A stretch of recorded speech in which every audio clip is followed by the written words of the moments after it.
Li Kuei took 500 soldiers and headed off to Water Margin Mountain. Sorry, Liangshan.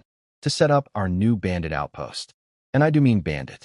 The second that man hung up the Water Margin sign, he grabbed his axes and went on an absolute wildlife massacre. Every living creature on that mountain got introduced to Li Kuei's personal philosophy. If it moves, it's dinner. Then he threw a massive feast. Just him and the boys, eating like they'd never seen food before. I only found out because my system started pinging me with soldier upgrade notifications. Pulled up my true sight eye and saw the aftermath. Li Kuei sitting on a pile of bones, surrounded by meat-drunk soldiers who'd all hit level 2 from the slaughter. Look, I sent him there to be a highway robber. That's literally the job description. But watching him operate. Yeah, this guy cannot be left unsupervised. I need more high-level summons to get some competent commanders. Li Kuei's great at violence. Leadership? Not so much. But whatever, no immediate danger. Can't exactly send someone to be a bandit and then complain they're acting uncivilized. That's like, doing the thing and then trying to build the monument. You know what I mean. So I'm walking around the barracks, mentally planning my territory expansion strategy. Gotta hit level 5 fast, build a military city, all that good stuff. When I hear the most suspicious conversation of all time coming from around the corner. Officer Tai, please, just cut me once. 1/. I'm begging you, just try it. I can't face the Lord like this. That's Nyoair. Begging Temujin to stab him. And Temujin, bless his Mongol heart, is trying to be reasonable. Brother Nyo, my surname isn't Tai. Please just call me Temujin. And I absolutely cannot cut you. Go talk to the Lord about this. Translation. I'm afraid I'll kill you, bro. I stepped out with my best intimidation face. Nyoair, what did you do now? The man turned red. A giant, battle-scarred warrior. Blushing. Spit it out. You're a grown man built like a refrigerator. Stop acting shy. He scratched his head. So, remember that third demon lair we cleared? After I killed the boss, this black mark appeared on my arm. Doesn't hurt. Doesn't itch. Just won't come off. I had a very bad feeling about this. I rolled up his sleeve and sure enough, inverted black triangle, oozing dark mist. Classic tracking mark. You've been tagged with a tracking seal. That third layer had a headquarters above it. Tracking. Nyoair's face went from embarrassed to horrified. Does that mean they know where Huaxia territory is? Yeah. Lord, I'm so sorry. I'll leave right now. I'll run far away and never come back. I smacked him upside the head. You exposed my location and you think I'm gonna let you leave? Where exactly do you think you're going? The man looked like he was about to cry. This absolute unit of a human being on the verge of tears. I swear I'll die on the battlefield for you, my lord. Okay, drama queens, save it. Here's the plan. You stay inside the territory. Temujin, take some of your Mongol cavalry brothers and Zhang San. Scout 1,000 miles out. Find every demon lair you can. If the tracking mark hasn't faded yet, their headquarters can't be too far. Temujin saluted and marched off. Professional as always. Love that guy. I turned back to Nyoair. Stop crying. Get your boys ready. We've got some serious fighting coming up. Here's the thing. Getting tagged is actually perfect timing. I was going to start my demon lair offensive anyway. Mid-tier territory levels 4 through 6 are the sweet spot for army building. Once you hit high tier, wars are measured in the tens of thousands. Most lords wait until level 6 to start stockpiling troops because the jump from 6 to 7 takes forever. But my talent means I level up fast, so I need to build my army now. More lairs means more resource points, more summons, more reputation. And I need commanders, lots of them. Once Huaxia territory scales up, I can't micromanage everything. The generals handle the wars, I handle the big picture. That's the dream.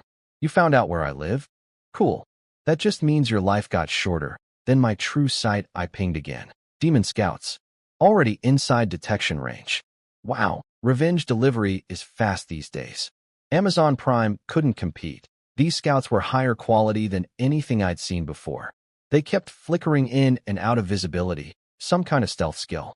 My true sight only catches hidden units inside my territory, so they were playing a dangerous game at the edges. But when I got a good look at them, oh, 6 legs, 2 wings, bodies black as polished obsidian, with dark purple triangles glowing on their foreheads. They could fly low and vanish midair. And their front 2 legs? shaped like scythes. Literal biological sickle blades that were slicing through boulders like butter, leaving surfaces smoother than a mirror. I licked my lips. Higher level means higher tier summon drops. I watched those scythe legs carve through solid rock like it was warm cheese. Also, those claws are gonna sell for a lot of money. I was literally in the middle of tracking demon scouts when my Lord Seal went off with zero warning. Emergency. Century catastrophe approaching. All lords read the following 5 points. 1. 365 days until the century catastrophe hits. 2. Difficulty scales based on your territory's strength. 3. 10 days before it arrives, a power ranking leaderboard drops for all territories. 4. More random secret realms will open across the 9 provinces. 5. After 100 days, qualifying lords can found a nation and receive heaven's fortune blessing. I opened the communication channel and immediately regretted it. The chat was a dumpster fire. The catastrophe is coming. What even is a century catastrophe? I lost half my soldiers in the first wave attack. How am I supposed to survive this? This is so unfair to us new lords. Other lords have been developing for years, and we've been here barely over a year. Most of us just hit level 4. How is this balanced? Bro above me, you got eyes, or are they decorative? It literally says difficulty adjusts based on territory strength. Those 2 giant lines of text. Can you read? Beautiful. Absolutely beautiful. The world is ending and people are arguing about reading comprehension. Between all the screaming and crying, a few smart ones actually caught the important part. Am I the only one who noticed we can build a nation in 100 days? This century catastrophe is different from previous ones. Wait, previous ones? How many of these have you survived, you absolute monster? Meanwhile, all across the 9 provinces continent, the big dogs were making their moves. Over in the frozen hellscape of Mo's Snow province, some creepy old man sitting on a giant white wolf opened his eyes, one of which had this unsettling white spot that made him look like a villain from every horror story ever. He read the notification, thought for about 3 seconds, then rode his wolf toward the mountains behind him. And as he moved, the entire, empty, snowfield lit up with red eyes. Hundreds of thousands of white wolves. Just sitting there the whole time. Waiting. Cool. Cool, cool, cool. Not terrifying at all. In the center of Central Province, inside the biggest, most ridiculous super city on the continent, tens of thousands of miles wide, population over 10 million, some dude in a golden robe read the notification, shoved aside the concubine he was drinking with, ripped a golden sword called the Sword of Kings off his wall, and started cackling like a maniac. Found a nation. Become king. My ancestors didn't lie to me. Ah, sir, please. Your indoor voice. Over on the endless grasslands of Han Province, separated from Central Province by a whole sea, a tribal warlord on horseback just turned to his attendant and said, dead calm, cancel the rest day. We march tomorrow. Speed up unifying the grasslands. No dramatic laughter. No sword pulling. Just pure business. Honestly, that guy scares me more than the laughing maniac.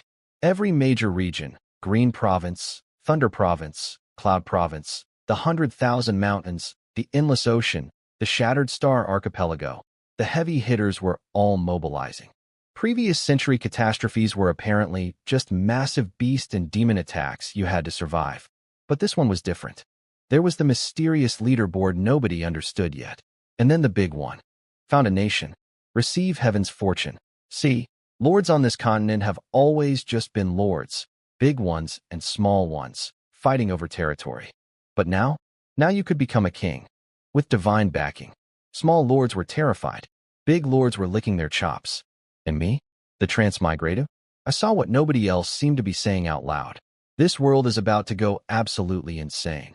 Before this, sure, there was fighting. But it was casual fighting. Tuesday fighting. Now there's a crown on the table. Every powerful lord is going to accelerate their conquest. And the peaceful lords who just wanted to farm and chill? Sorry, buddy. You're getting dragged into the war whether you like it or not. You don't go out hunting. Someone comes hunting you.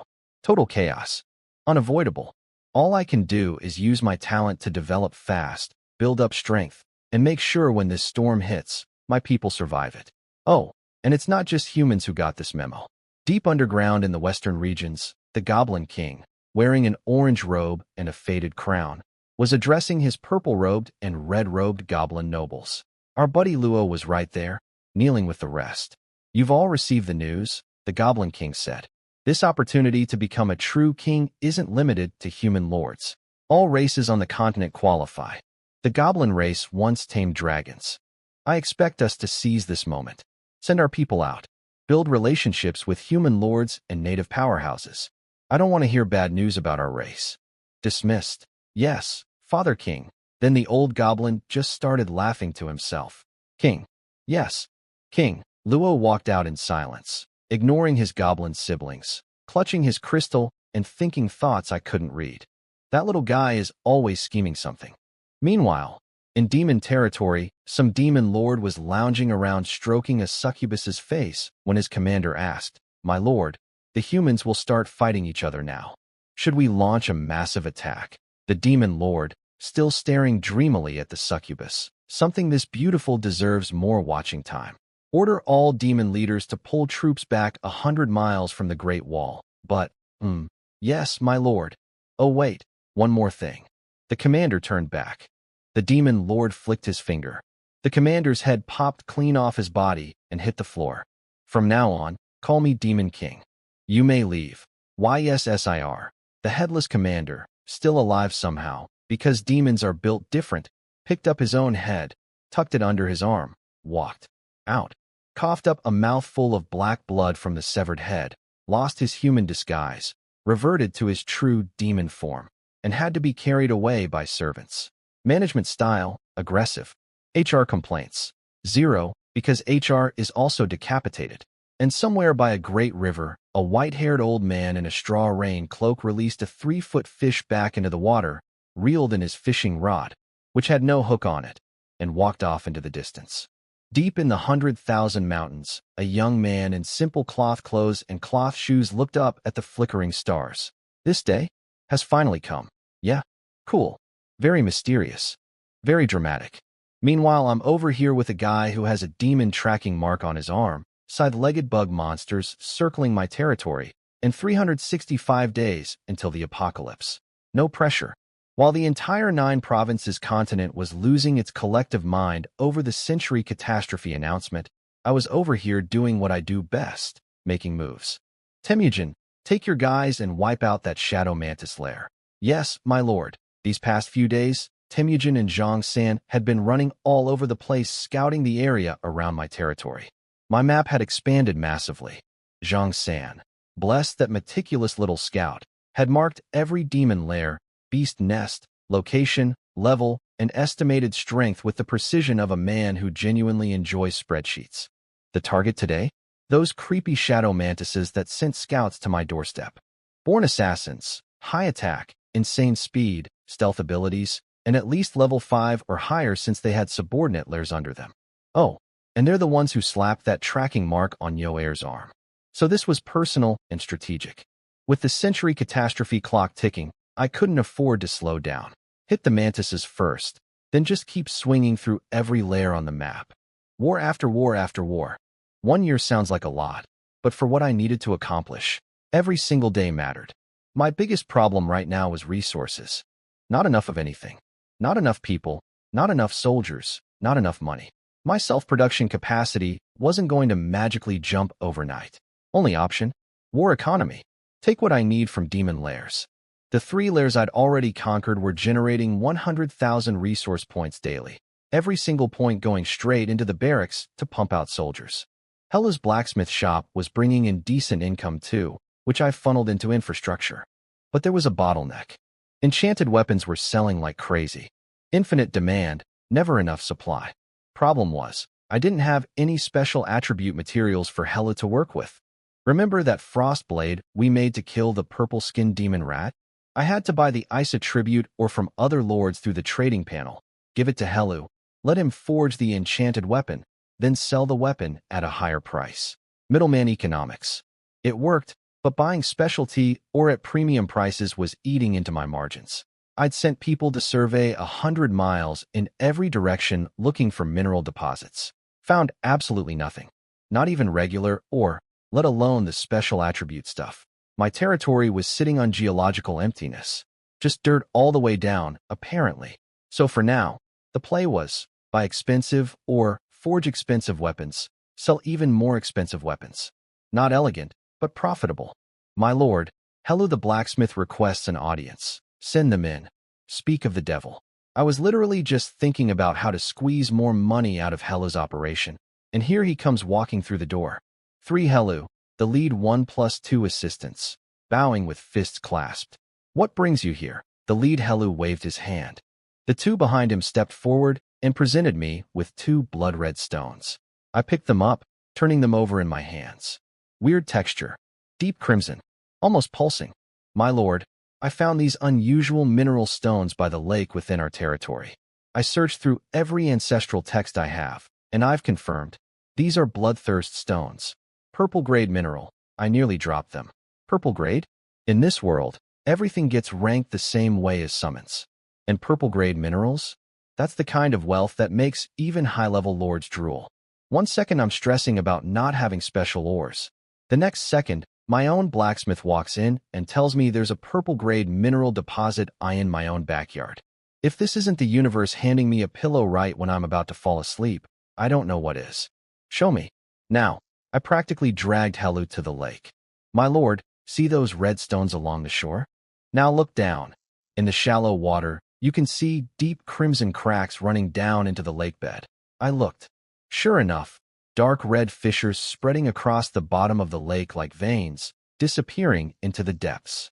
How big is this deposit? Because if someone tells you, congratulations, you're rich, but then adds, there's about enough for 2 swords, that's not wealth, that's a cruel joke. Helu thought carefully. Based on my experience, conservative estimate, the entire lake bed is sitting on top of it, and it runs deep. Good, good, good, I said, good. So many times I sounded like a broken NPC. But seriously, this was massive. This wasn't just solving my enchantment material shortage. This was a game changer for all of Huaxia territory. I could equip my own troops with enchanted weapons and sell the surplus for enormous profits. Every lord on this continent needs special ores. Supply was about to meet demand, and I was the supply. Huaxia territory is about to enter a whole new era of development. My lord. About the mining situation, and there it was. The cold water on my bonfire of excitement. Right. Mining. I can't actually mine anything until level 5 unlocks the industrial department. Until then, my only option would be hiring specialized mining teams from other lords. For regular or, sure, whatever. But purple grade special minerals? Hand my treasure map to strangers? In this political climate? With every lord sharpening their swords for conquest? Plus, the second I hire outside miners, my territory coordinates are exposed. Might as well paint a giant target on my forehead. I'll figure out the mining problem. Get back to work and send Zhang San to me. Zhang San arrived promptly. I needed a status report. How many registered citizens does Huaxia territory have?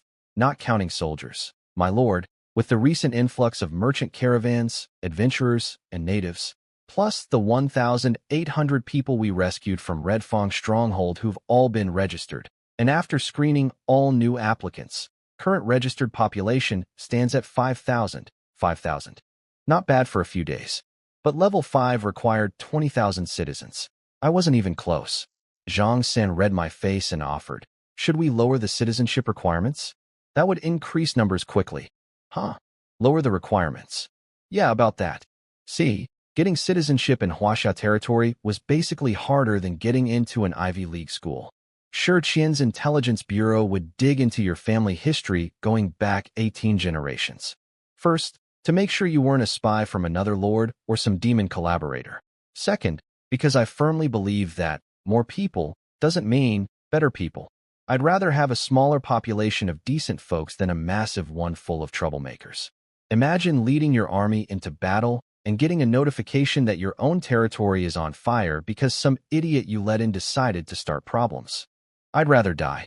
So anyone with a sketchy background, criminal tendencies, or bad attitude. Rejected.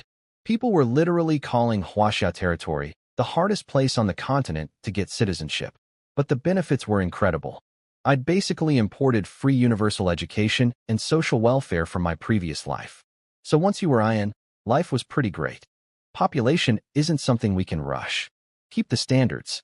Moving on, what's the development situation inside the territory? 5 different merchant caravans are currently trading within Huaxia territory. Adventurers and wanderers number in the tens of thousands. Wang Dinglu has expanded the tavern multiple times, and the inn is getting overcrowded. Also, a few troublemakers showed up recently. After we expelled them from the territory, Commander Li Kuei intercepted and killed them at the foot of Liangshan Mountain. I nodded. Good. More people means more problems, but that's what Li Kuei's toll booth is for. Give the criminals a lesson they won't forget. I'll personally handle the tavern and an expansion, and tell the logistics department to tighten up supply management. Anything we're running low on, report to me immediately. Li Kuei out there functioning as my quality control department. You get kicked out of Huaxia territory, you don't just leave. You get the axe welcome party on your way out. Brutal? Yes. Effective? Also yes. Nobody was causing trouble twice. After Zhang Sen left, I received a battle report from the front lines. Commander, one of the Mongol cavalry squad leaders dropped to a knee in front of Temujin. We've confirmed. The shadow mantises can only stay invisible for 20 seconds per use. 20 seconds. That's their whole trick. And Temujin? He cracked that puzzle in about 5. Listen up. We attack in 2 waves. First wave, put away the bows. Charge in like we're going melee. When they pop stealth, pull back immediately. Do not engage. The second they reappear, activate skills and unleash ranged fire. Their defense is garbage. One-shot kills. Don't give them a chance to vanish twice. And spread out in groups of 3 to 5 on both flanks. Surround the lair. Nothing escapes. Yes, SIR. Cold. Calculated. Beautiful. I was back at base when the notifications hit. Your Mongol cavalry has destroyed a demon lair. Congratulations. Successfully converted 1 demon lair. Daily output. 200,000 resource points. 200,000 a day. That's double anything I've gotten before. My heart was already racing. A lair this powerful meant whatever was inside had to be seriously high level, which meant the summon drop could be insane. Here's the thing about shadow mantises. They're a nightmare for most lords. An entire species of assassins with high attack, high speed, and stealth. Most people would send their best warriors and still get carved up. Even my berserkers, who are purple tier level 3 troops, would have had a rough time. But the shadow mantises had the cosmic misfortune of running into a gold tier commander leading a 6-star cavalry unit. The Mongol cavalry could tank hits, deal damage, and kite enemies at range. It was like sending a Navy SEAL team to handle a bar fight. The familiar thunder of hooves announced their return. The cavalry rode in carrying piles of shadow mantis corpses strapped to their horses. Thank God the military district is separated from the civilian area. If the merchant caravans saw a level 4 territory casually hauling in mountains of high-level demon corpses, they'd either faint or start running. My lord, the Mongol cavalry has returned. Total victory. Temujin, I know what your boys can do. That's exactly why I sent you. We exchanged a few pleasantries, then I got to the real question. So, the summon drops? Temujin's face went serious. Dead serious. My lord, strictly speaking. The shadow mantises didn't drop any summons. What? My stomach dropped. A lair this powerful and nothing dropped? How is that even possible? I could feel my eyebrows crunching together hard enough to crack a walnut. Then Temujin smiled. This man, this stone-faced, battle-hardened Mongol warrior who I've never seen crack a joke in his life, actually smiled. He reached into a bag and pulled something out. Oh, orange. My brain short-circuited. I'd been hoping for something high-level. Purple maybe. Maybe gold if I was dreaming big. But orange? Orange summon items were the ceiling. The absolute top tier. On a continent where gold tier generals were practically mythical, orange was the stuff of legend. Top-level lords would start wars over one of these. And it was just sitting in Temujin's bag. Like groceries. I slapped him on the shoulder. You've changed, you know that? When you first got here, you were all stoic warrior, never smile, kill everything energy. Now you're setting up dramatic reveals and playing pranks on me. He just smiled again without saying anything. But I could tell. This time at Huaxia territory had gotten to him. The man grew up on the grasslands being hunted, surrounded by nothing but violence and survival. Kill or be killed every single day. But here, everyone had food. Everyone had education. Everyone had purpose. I think seeing a leader who was ruthless to enemies but genuinely cared about his own people, it changed something in him. Not enough to stop him from trolling me, apparently. My lord, the mantises genuinely didn't drop any summons. We found this orange summon item inside their nest. It was stored there. OH. So it was loot they'd been hoarding. I rolled the triangular orange crystal between my fingers. Didn't matter how we got it. An orange summon item was the biggest jackpot possible. I was so short on commanders right now, my hands were practically shaking. I needed to get this thing onto the hero altar immediately. Orange summon items can produce generals across 5 different tiers. The chance of actually getting an orange tier general was the smallest, but you know I had to roll those dice. I dragged Temujin along with me to the altar. Having a gold tier general present had to be worth some luck, right? Like a good luck charm, made of Mongolian steel and horse sweat. I placed the orange crystal onto the hero altar with both hands, delicate as a brain surgeon. Then I began my summoning ritual. Me and the boys have big dreams. Buddha bless us. Mystical forces won't save the unworthy, and wailing won't change your fate. Luck gods possess me. Bad luck begone. Brute force creates miracles. I will trade the entire Chun family's bloodline for 1 orange general. This is an orange summon item. Don't you dare. Give me some white or blue trash. Prayer complete. I slammed the summon button with the force of a man whose entire financial future depended on a gacha pull. The hero altar erupted in blinding light. My heart crawled up into my throat and set up camp there. And then, that sound. That beautiful, beautiful system chime I hadn't heard in ages. Ding. Congratulations. Summon successful. Obtained a 4-star red tier general. Talent, 100-fold critical. Triggered. Upgraded to 5-star orange tier general. Red to orange. My talent did it again.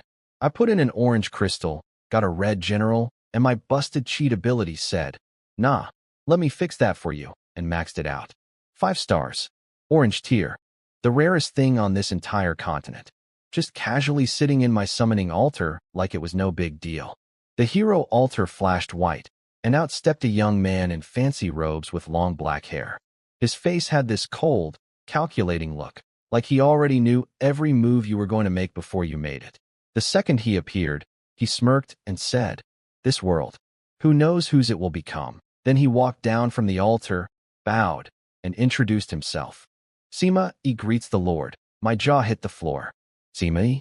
The crouching tiger? The Sima E, for those who don't know, and shame on you if you don't, Sima E was one of the top strategists of the Three Kingdoms era. This man outlived 3 generations of the Chow family. He just sat there, waiting, scheming, being patient, until everyone else was dead, then swooped in and founded an entire dynasty. The ultimate, last man standing, champion. The guy who won the 3 kingdoms by simply refusing to die first. And he was here, in MY territory. Orange tier. 5 stars. My luck has literally exploded.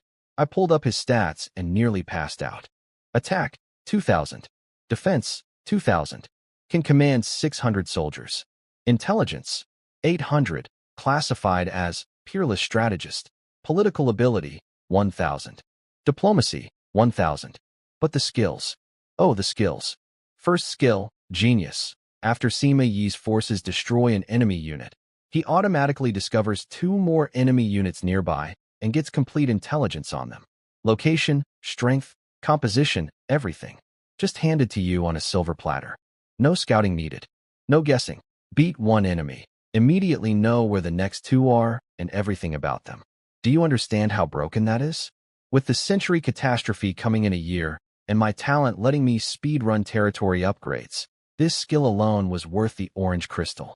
Second skill, chain break. After destroying an enemy unit, if another enemy is within 50 miles, his entire army instantly restores to 100% condition. Full health, full stamina, ready to fight again immediately. Combine that with genius. Beat 1 enemy. Discover 2 more. Army fully healed. Go fight the next one. Beat that one. Discover 2 more. Army healed again. It's an infinite combo. A war blender. Just keep feeding enemies in and the machine never stops. Third skill, equilibrium. When facing an enemy of higher level, drag them down to your level for the fight. Equal playing field, forced. Higher level than me? Don't care. You're my level now. Deal with it. These 3 skills together were absolutely disgusting. Chain them up, and you get destroy enemy, find 2 more enemies with full intel army, fully healed enemy too strong. Equalize levels, destroy again, repeat forever. It's not a strategy, it's a war crime. And I thought it couldn't get better. Then I read skill 4. Foresight. Once battle progress reaches 30%, Sima E can predict the next 5% of battlefield developments. Activates again every 20% progress after that. 5% doesn't sound like much until you think about it. In a battle lasting 100 minutes, after 30 minutes, he can see what happens from minute 30 to 35. At minute 50, he sees 50 to 55. For total activations per battle. In small skirmishes, it's useful. In massive wars that last months or years, he'd be predicting events days or weeks in advance. Late game, war god material. 5th skill, enduring patience. When his troops take damage and don't retaliate, every hit adds 50% to their base stats. And each time it triggers, it unlocks one of 5 additional subskills for his soldiers. After 4 triggers, all 5 subskills activate at once. The man's entire kit was built around being patient, taking punishment, getting stronger, then obliterating everything. Which is exactly how the historical Sima E operated. He literally waited for everyone else to die of old age, and then took over. I grabbed his hands and pulled him up from his bow so fast I probably gave him whiplash. Zhongda, please rise. He maintained that calm, knowing smile. Young, prime of his life Sima E. Black hair, straight back, radiating confidence, and that specific brand of arrogance that comes from being smarter than everyone in the room and knowing it. Getting you is my fortune, I said, meaning every word. Sima E gave a modest little laugh. My lord flatters me. With a gold-tier general like Officer Temujin already here, I'm merely adding a small decoration to Huaxia territory. Humble words, but that smirk said otherwise. He already knew everything about Huaxia territory the moment he was summoned. Of course he did.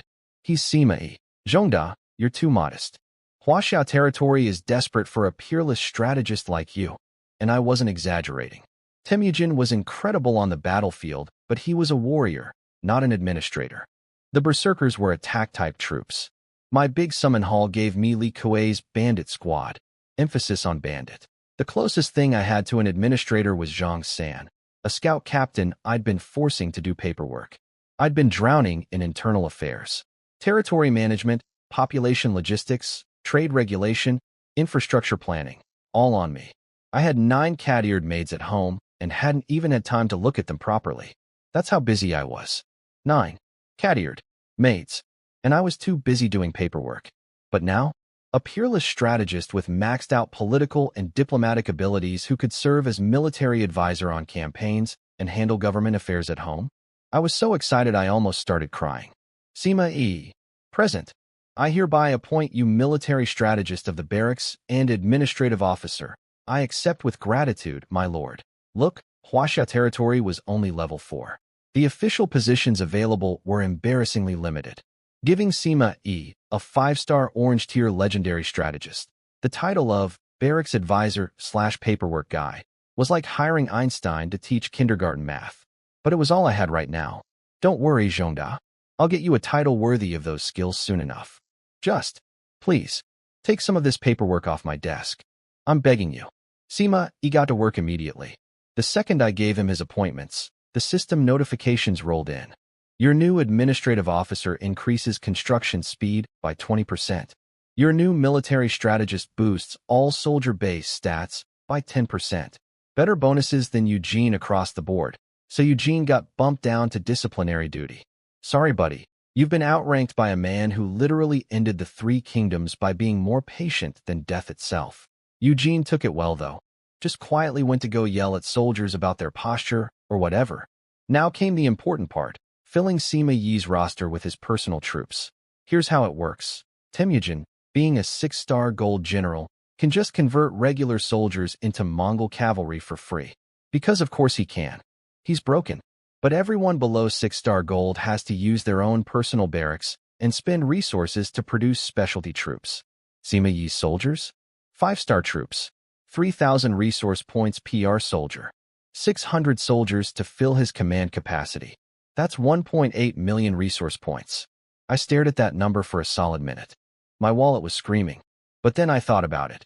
4 conquered demon lairs pumping out 300,000 resource points daily, plus an entire lake sitting on top of a purple-grade bloodthirst stone deposit. I'd be fine. Probably. Hopefully. I dumped 1.8 million into Sima Yi's barracks and hit produce. The system chimed. Congratulations. You have obtained 5-star troop type, Qingzhou soldiers. Then 5 more notifications in a row. Your Qingzhou soldiers have gained the skill, Exile. Your Qingzhou soldiers have gained the skill, Collective Wisdom. Your Qingzhou soldiers have gained the skill, Wolf's Gaze. Your Qingzhou soldiers have gained the skill, Chain Break. Your Qingzhou soldiers have gained the skill, Perfect Kill. 5 skills. Chain Break carried over from Sima Yi himself. The other 4 were tied to his Enduring Patience, passive. They only activated after the Qingzhou soldiers got hit, which meant I needed to actually read these carefully. Because at first glance, a troop whose abilities only trigger when they're getting beaten up sounds questionable. Exile. When attacked, the enemy's morale drops by 50% and their soldiers become mentally scattered. So you hit my guys and your army starts falling apart? Beautiful. Collective Wisdom. When attacked, Qingzhou soldiers recover 20% HP and their morale increases by 50%. You're punching me, and I'm getting healthier and more excited about it? What kind of psycho soldiers are these? Wolf's Gaze. When attacked, all base stats double. You're making me stronger by hitting me. Please, keep going. I insist. Perfect Kill. When Qingzhou soldiers are on the brink of death from enemy attacks, they recover 50% HP and all enemy healing abilities are permanently disabled. So you've been wailing on my troops this whole time. Your morale is in the gutter. Your soldiers can't focus. And now you finally almost kill my guys. And they just heal back up while your healing gets shut off forever. And you can't recover from any of the damage you've taken? These soldiers were masochists. Professional, weaponized masochists. Their entire combat philosophy was, hit me daddy, followed by, now it's my turn. Let me paint the full picture of fighting Qingzhou soldiers. Round 1. You attack. Their morale goes up. Your morale goes down. They heal. You don't. Round 2. You attack again because what else can you do? Their stats double. Your soldiers are losing their minds. Round 3. You're desperate now. You throw everything at them. You almost kill them. They heal again. And now your healing is gone forever. Round 4. They finally hit back. With doubled stats. Full morale. Against your demoralized, scattered, healing disabled army. It's not a battle. It's a trap. The entire fight is a trap designed by history's greatest schemer, and you walked right into it the moment you threw the first punch. And don't forget, Sima Yi's personal skill, Equilibrium, drags higher-level enemies down to his level, which perfectly prevents anyone from one-shotting the Qingzhou soldiers before their passive chain kicks in. He literally designed his army to be unkillable so they could absorb maximum punishment and then release everything at once. I looked at the stat page, then looked at Sima Yi, then looked at the stat page again. Even after getting Temujin and his ridiculous Mongol cavalry, even after seeing 6-star troop power firsthand, this still amazed me. Every skill linked into the next one like clockwork. An interlocking chain of, you're screwed, that only got worse the longer you fought. It was like watching a grandmaster chess game, where every move was already planned 20 turns ahead. Zhongda, your soldiers are absolutely terrifying. Oh, they're nothing special, he said with a modest wave. His mouth said humble. His eyes said, I know. I made them that way. I also noticed the Qingzhou soldiers were primarily infantry, shields and spears. That actually filled a gap in my lineup. Temujin had cavalry covered. The berserkers handled shock assault. Now I had elite heavy infantry too. Warrior general, Temujin. Master strategist, Sima Yi. My 2 biggest needs, both filled. I shoved an enormous pile of administrative work onto Sima Yi's desk. Here you go. Zhongda, welcome to Huaxia territory. Your first mission is paperwork. And for the first time in what felt like forever, I actually had free time. So I did something I hadn't done since arriving in this world. I went for a walk through my own territory, and my jaw nearly hit the cobblestones. The place was packed. Streets that used to be empty were overflowing with people. Merchants shouting, customers haggling, kids running around. The smell of street food everywhere. It was alive. I disguised my appearance and wandered around as a regular guy, grabbed some 9 provinces street food, and honestly, pretty good. The food street concept I'd imported from Earth was absolutely destroying these local taste buds. These natives had never seen a dedicated food street before. One road, every cuisine, eat your way from one end to the other. Right next to it, shopping street. Bright displays, helpful salespeople, the whole experience. People walked in with full purses and walked out with empty ones and huge smiles. Classic retail therapy works in any dimension. Huaxia territory had become famous for 3 things across the region. First, our social welfare system. People were literally scheming ways to pass our impossible citizenship test just to get the benefits. Second, Helu's enchanted weapons. Every adventurer and lord wanted one. Third, our commercial district. No one else had anything like it.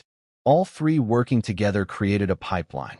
People heard about us, came to shop or trade, fell in love with the place, and tried to stay permanently. The merchants brought wealth, the adventurers brought buzz, and the citizens brought stability. Standing there in the middle of that bustling street, cup of wine in hand, I felt something I hadn't felt since transmigrating here. Pride. Real, genuine pride. I finished my drink and tossed a gold ingot to the food stall owner. Sir, this is way too much. Let me get your change. I was already walking away, waving over my shoulder. Big spender energy. Felt good. Then someone behind me said, "Was that the Lord?" What? The Lord? Where? Where? Oh no. Turns out I'm not great at disguises when I'm casually throwing gold around. Word spread through the street like wildfire. People started pouring in from everywhere. These were folks whose lives I'd changed, given them jobs, fed their kids, put them in schools, kept them safe from monsters.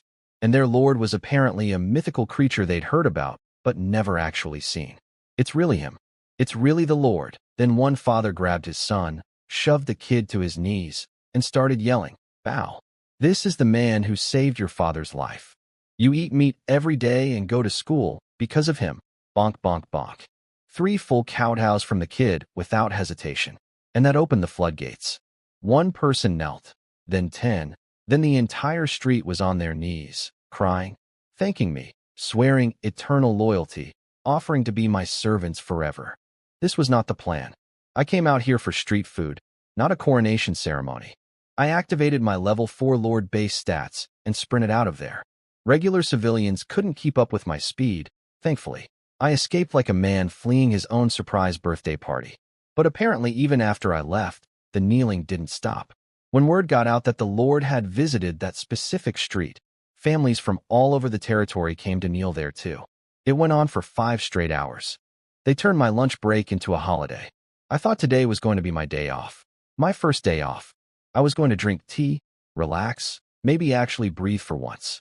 I took exactly 1 sip of morning tea before Sima Yi showed up at my door.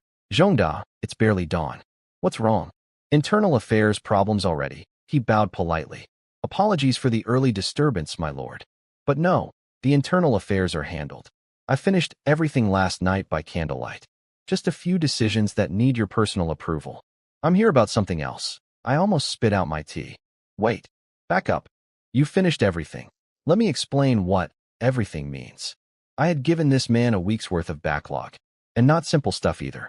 Since Huaxia territory wasn't level 5 yet, we didn't have most government offices or departments. Which meant everything, and I mean everything, landed on my desk. Petty theft disputes, dealing with local thugs, city planning, military troop quotas, supply chain logistics, writing laws. Every tiny and enormous problem in the entire territory got funneled directly to me. And with our territory getting famous, the flood of newcomers had made it 10 times worse. Sima Yi did all of it in one night. "Zhongda, you truly are a peerless strategist." "Oh, I'm merely experienced," he said with a humble bow. "The truly remarkable thing is how much you accomplished before I arrived, my lord. Building a territory to this level in such a short time. Now that is rare." Okay, enough flattery. What did you actually come here for? "My lord, the century catastrophe approaches. While the damage scales to territory level, I believe we must aggressively increase our strength to survive the coming chaos." "I agree completely. So what's your plan?" "Huaxia territory currently has strong forces, high morale, and loyal citizens. This is the perfect moment to launch military campaigns. However, most of our soldiers sit idle in the barracks, only deploying after Temujin and Zhang Xin scout targets and develop plans. Time is being wasted. He laid out his strategy. Leave the berserkers to guard the territory. Split the Mongol cavalry and Qingzhou soldiers into two separate armies and send them out to crush demon lairs and beast nests simultaneously. Since both Temujin's and Sima Yi's skill sets had incredible sustain, Temujin's cavalry could fight indefinitely, and the Qingzhou soldiers literally got stronger the more they got hit. Both armies could stay in the field for extended campaigns, only returning when supplies ran out. This way, we double our conquest speed. And if we encounter other territories along the way, we assess them, take in qualified civilians, and boost our population toward the level 5 upgrade requirements. The sooner you reach level 5, the sooner you're freed from administrative burdens, my lord. I rubbed my chin and thought about it. He was absolutely right.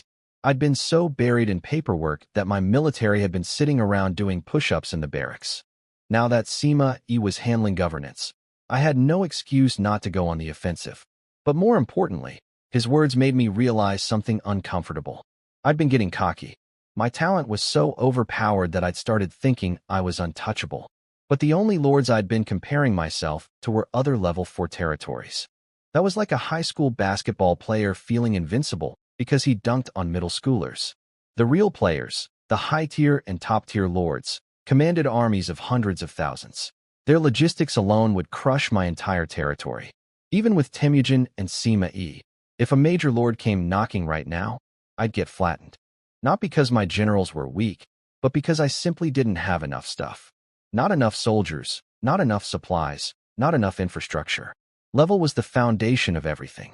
Hit level 5, unlock the industrial department, open up government positions, start mining that bloodthirst stone deposit, build branch cities, delegate internal affairs, and then I could focus entirely on expansion and warfare. I'd been so proud of being stronger than my peers that I forgot my peers were ants compared to the real monsters on this continent. I was being short-sighted, I admitted out loud. Rare moment of humility. Don't get used to it. We'll do as you suggest, Zhongda. But one addition, if you encounter a human territory, don't attack immediately. Report back to me first. Can't just punch every lord I meet. Some might be more valuable as trade partners or allies than as conquered enemies. Gotta think like a strategist, not like Li Kuei. As you command, my lord. With business handled, I shooed Sima Yi away. This was supposed to be my vacation day, and I refused to let it be fully hijacked. Then I remembered something I'd been neglecting. The 9 cat-eared sisters. They'd been living in my lord's mansion since I rescued them, and I hadn't taken them anywhere. They'd just been sitting inside for weeks. 9 beautiful cat girls, locked in a mansion, while I did paperwork 16 hours a day. That's not being a lord. That's being a terrible host. Today I'd take them out to see the territory.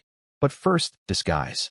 After yesterday's kneeling incident, there was no way I was going outside looking like myself. I put on a rough disguise and turned to Cat 1. How's this? Can people still tell it's me? Cat 1 had really blossomed since moving into the mansion. No more worrying about being kidnapped or eaten by monsters. Plenty of good food, zero stress. She looked healthier than ever. She covered her mouth and giggled. My lord, your people adore you so much. Why would you disguise yourself to go outside? I adjusted my fake beard. I know they adore me. That's the problem. Everywhere I go, a mob forms around me. It's suffocating. Now stop laughing and help me fix this disguise. Last time I went out, I got caught, and like 300 old men simultaneously dropped to their knees and started kowtowing at me. Do you know how many years of lifespan that costs? Receiving that many kowtows from elderly people? I aged a decade yesterday. Cat 1 laughed so hard she could barely breathe. She'd heard about the kneeling incident, but apparently the 300 old men detail was news to her. Once she calmed down, she leaned in close to fix my disguise properly. And by close, I mean close. She was bent over right in front of me, adjusting my face, and I suddenly became very aware that the mansion's meal plan had been generous. She noticed me noticing. Her face turned red. She kept working anyway. Professional. I fake coughed and changed the subject immediately. So, are you all settling in okay at the mansion? Thanks to your care, my lord, All 9 of us sisters are living very well. Good, good. But staying cooped up indoors all day must be boring, right? I'm taking all of you out for a walk around the territory today. Before Cat 1 could even respond, Cat 9's head shot through the doorway like a missile. We can go outside. Then she froze. Looked at Cat 1 leaning over me. Looked at my face. Looked back at Cat 1. Wait, what are you two doing? Cat 1 launched herself away from me like I was on fire the second Cat 9 appeared. Then, putting on her best big sister authority voice, she scolded Cat 9. You can't just barge in without the Lord's permission. Where are your manners? Poor Cat 9 looked like a kicked puppy. She shuffled back toward the door, head down. I could tell she was genuinely scared. In this world, a lord could decide their fate with a single word. And apparently human lords had a reputation for being unpredictable and moody. Which is hilarious because I'm from the 21st century. The most feudal thing I ever did back on Earth was skip the line at a coffee shop. Little 9, come in. She peeked nervously at Cat 1. When Cat 1 didn't object, she tiptoed in with tiny steps like she was walking on glass. I looked her over, and my brain short-circuited for a second. The cattier race had some kind of species-wide passive ability that would make every human woman on Earth file a formal complaint with God. It wasn't fair. It literally was not fair. Cat 9 noticed me looking and started fidgeting, squeezing her hands together shyly. I scratched my head and grinned. You girls are still young, and you've been stuck inside this mansion forever. That's gotta be boring, right? Go tell your sisters. I'm taking all of you out today. You have 20 minutes to get ready. Anyone who's late waits until next time. And next time might be never. Cat 1 stared at me like I'd just told her gravity was optional. My lord. Really? 19 minutes now. Cat 9 shrieked with pure joy, looked at Cat 1 for half a second of confirmation, then vanished.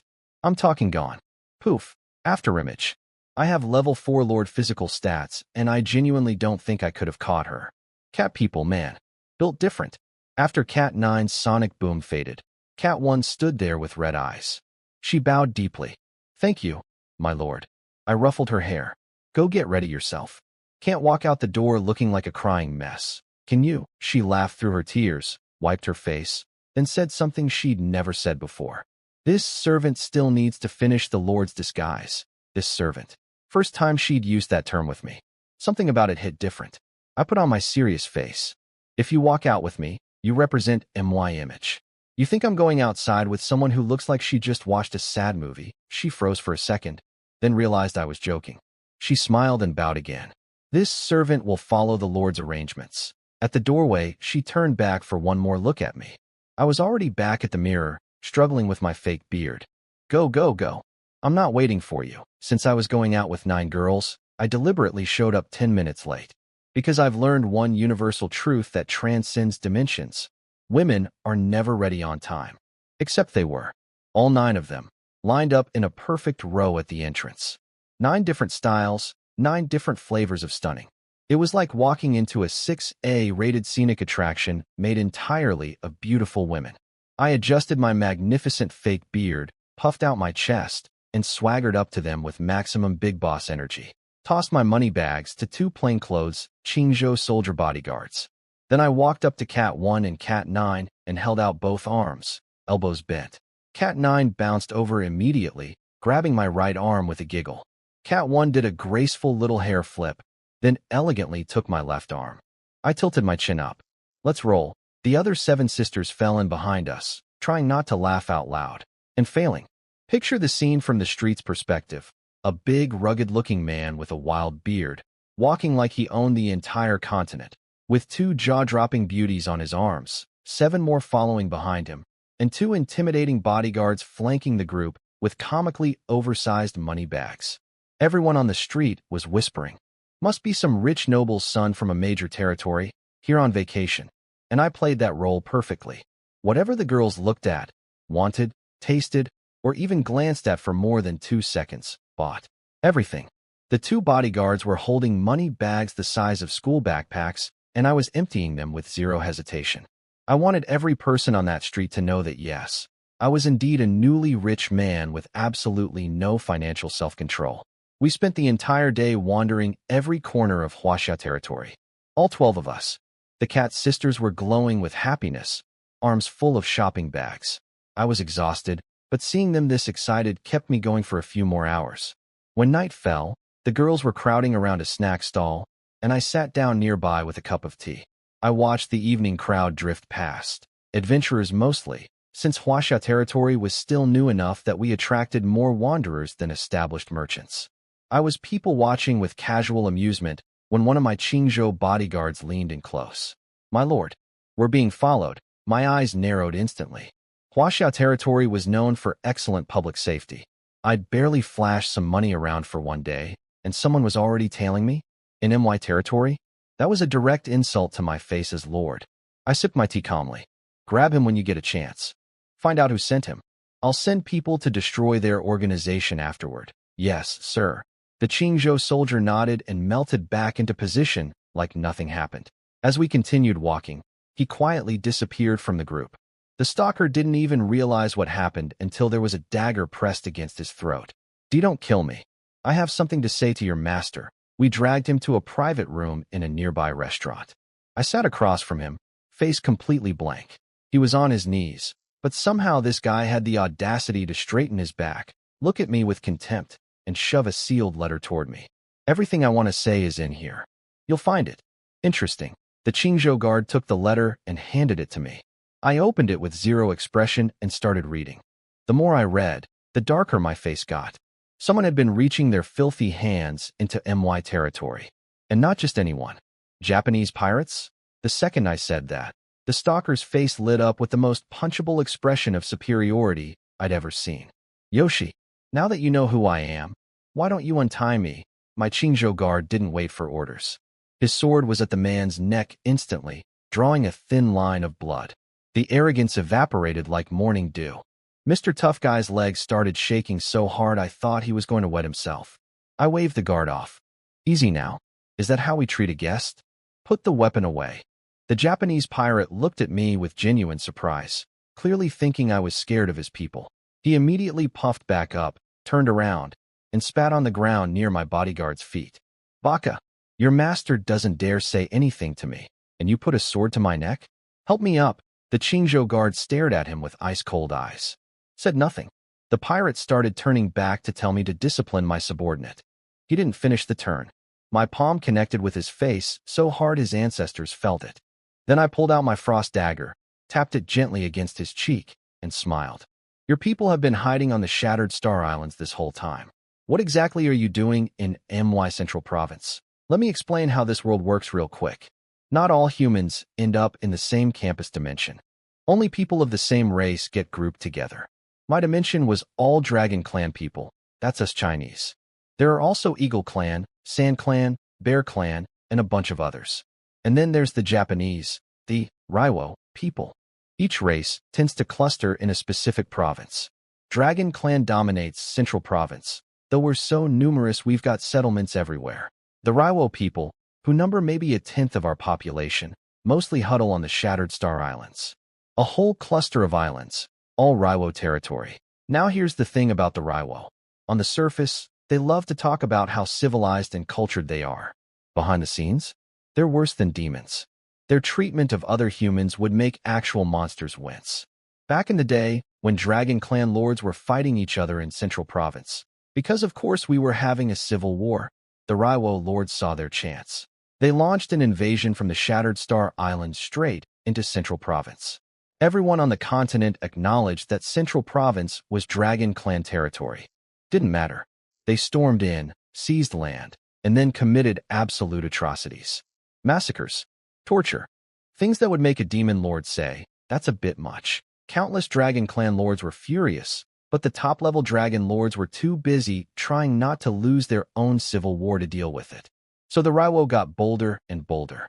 They literally started screaming about renaming the 9 provinces to Raiwo Continent. The audacity. Then a group of young, new Dragon Clan lords said, "Enough." They formed an alliance called Red Star, and with nothing but fury and sacrifice, they drove the Raiwo back to their islands. That Red Star Alliance? It's now one of the continent's top 5-star alliances. Best reputation among all major alliances. And the spirit of those young founders hasn't changed one bit. But apparently the Raiwo people have short memories, because here they are again, reaching their grimy little hands toward Central Province. The nation-founding opportunity must have inflated their ambitions like a balloon. I pressed my enchanted frost dagger against the spy's face, dragging it slowly across his skin, leaving thin red lines. His arrogance melted faster than ice cream in hell. Snot and drool were running down his face in rivers. "Yes, sir.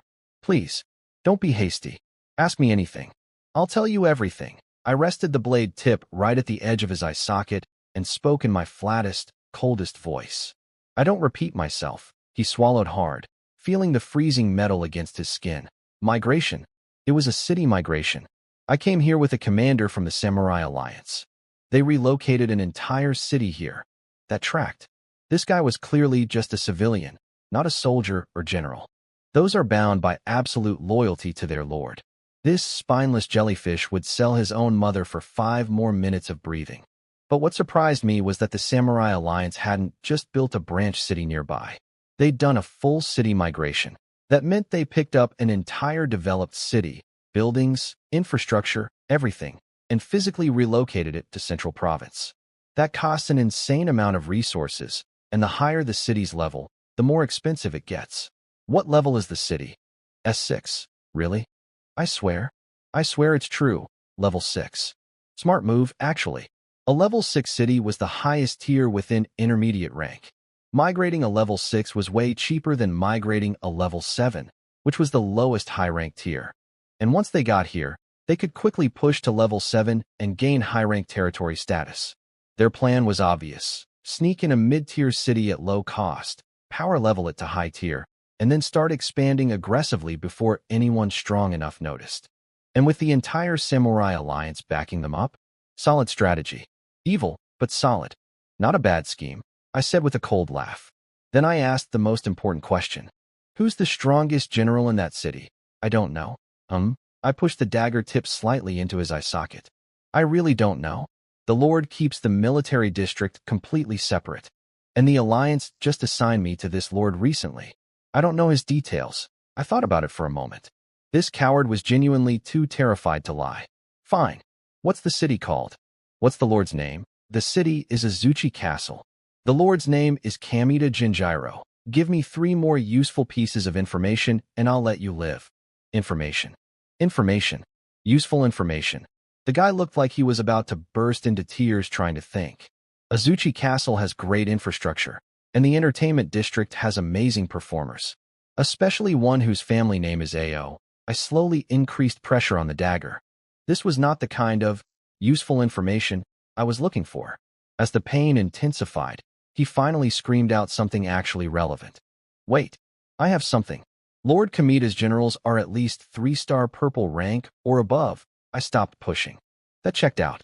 Any city entrusted by a major alliance with a migration mission to Central Province would need serious military leadership. 3-star purple minimum made sense. This fool had nothing left to offer me. The frost dagger went through his eye socket and into his brain. The last words this arrogant Raiwo spy ever heard were me scoffing. You're lucky the ranking system grades generals relative to their own race's history first. Otherwise, you think the Raiwo people would have any generals above 3 stars. It was true. The general ranking system first measured impact and contribution within your own race, then against all humanity. So even a small nation with limited history could have a few orange-tier generals, boosted by system-granted stats and skills. Fair. Debatable. Annoying? Absolutely. I sent the Qingzhou guards to escort the 9 cat sisters home. Then I quietly contacted all 30 Qingzhou soldiers that Sima Yi had left in the city, plus 100 berserkers, and had them tail me at a distance. Meanwhile, I took just 2 plainclothes Qingzhou guards and headed toward the location marked on the spy's letter. Let's see what you comfortable little island people are plotting inside MY territory. Following the letter's instructions, I went through a maze of alleys, switched between multiple contact points, passed through several handoffs, and finally reached the spot where the Raiwo had been holding secret meetings inside Huaxia territory. I followed the trail through twisting alleys and secret handoffs until I reached the meeting spot. A civilian house with a hidden basement going 3 floors deep. There was a stage in the middle, surrounded by fancy leather couches. I sat down on one of those couches, and my face turned green. See, I have true side-eye. I've been using it to monitor the area outside my territory and watch battlefields. I've never used it to spy on what's happening inside my own city. Why would I? I trusted my security. Sure, Qian's intelligence bureau was supposed to catch this kind of thing. But no, these Raiwo rats had built an entire underground operation right beneath my feet. And the people sitting around me on these expensive couches? They were the big merchant leaders and wealthy traders who'd recently set up shop in Huaxia territory. My territory, making money off MY infrastructure. And here they were, attending a secret meeting organized by the enemy. My face hurt, not from getting hit, from the sheer disrespect. I kept stroking my fake beard and watching. The organizer finally stepped onto the stage. A short man with a tiny square-shaped mustache right under his nose. Because of course he had that mustache. It's like they're contractually obligated to look like cartoon villains. Bold choice, showing up with that face in MY City, I muttered to myself. He bowed to the audience in all four directions. Got some scattered, lazy applause in return. These merchants were all big shots, powerful backing, deep pockets. Nobody was going to clap enthusiastically for some unknown Raiwo man in a basement. Thank you all for coming. I am Matsushita Sakamoto. I'm honored by your presence. I'm sure you've all noticed, everyone invited here is a major player in this territory. Top of your industry or extremely wealthy. So I'll get straight to the point. He paused dramatically. In a few days, our army will crush this city. That got a reaction. The merchants who'd been lounging around like bored royalty suddenly sat up straight, panic flickering across their faces. They'd been making great money in Huaxia territory. Some had even earned recognition from the higher-ups, meaning me, though they didn't know I was sitting right there. Matsushita smiled at their fear like a cat watching fish flop around. Relax, relax. We won't destroy the city. Business continues as usual. Shops stay open. The only thing that changes is the owner. Someone in the audience spoke up. Then why'd you call us here? Matsushita clapped his hands. Excellent question. I've invited you all so you can use your influence within Huaxia territory to promote the name and reputation of our great Azuchi territory. A little. Hearts and Minds campaign. I narrowed my eyes. Oh, so these little island people want to play psychological warfare with me. One sharp-eyed merchant wasn't buying it. He scoffed openly. You say you'll crush Huaxia territory like it's easy? And you expect us to help just because you asked nicely? Don't be naive, little island man. Matsushita didn't flinch. Instead, he smiled and said, Mr. Li Zhua, the enchanted weapon trade in Huaxia territory is quite profitable, isn't it? Your caravan and one 3-star merchant group control most of it. You've benefited enormously. Li Zhua's face twitched. But if I'm not mistaken, your master is a recently risen level 6 lord south of Huaxia territory. Do you really think he'd want to lose access to that enchanted weapons market? Dead silence. Matsushita had just casually dropped Li Zhua's entire background like it was common knowledge. The man came prepared. Everyone in the room realized. If he knew Li Zhua's secrets, he knew theirs too. Matsushita continued without missing a beat.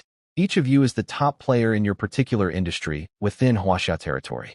And we've only invited one from each industry. Help us conserve our forces during the takeover. And when Huaxia territory changes hands, you become the sole monopoly in your field. No more competition.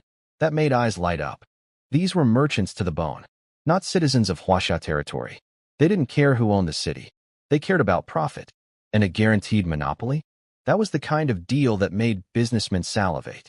Matsushita watched them wavering and went in for the kill. One more thing you should know.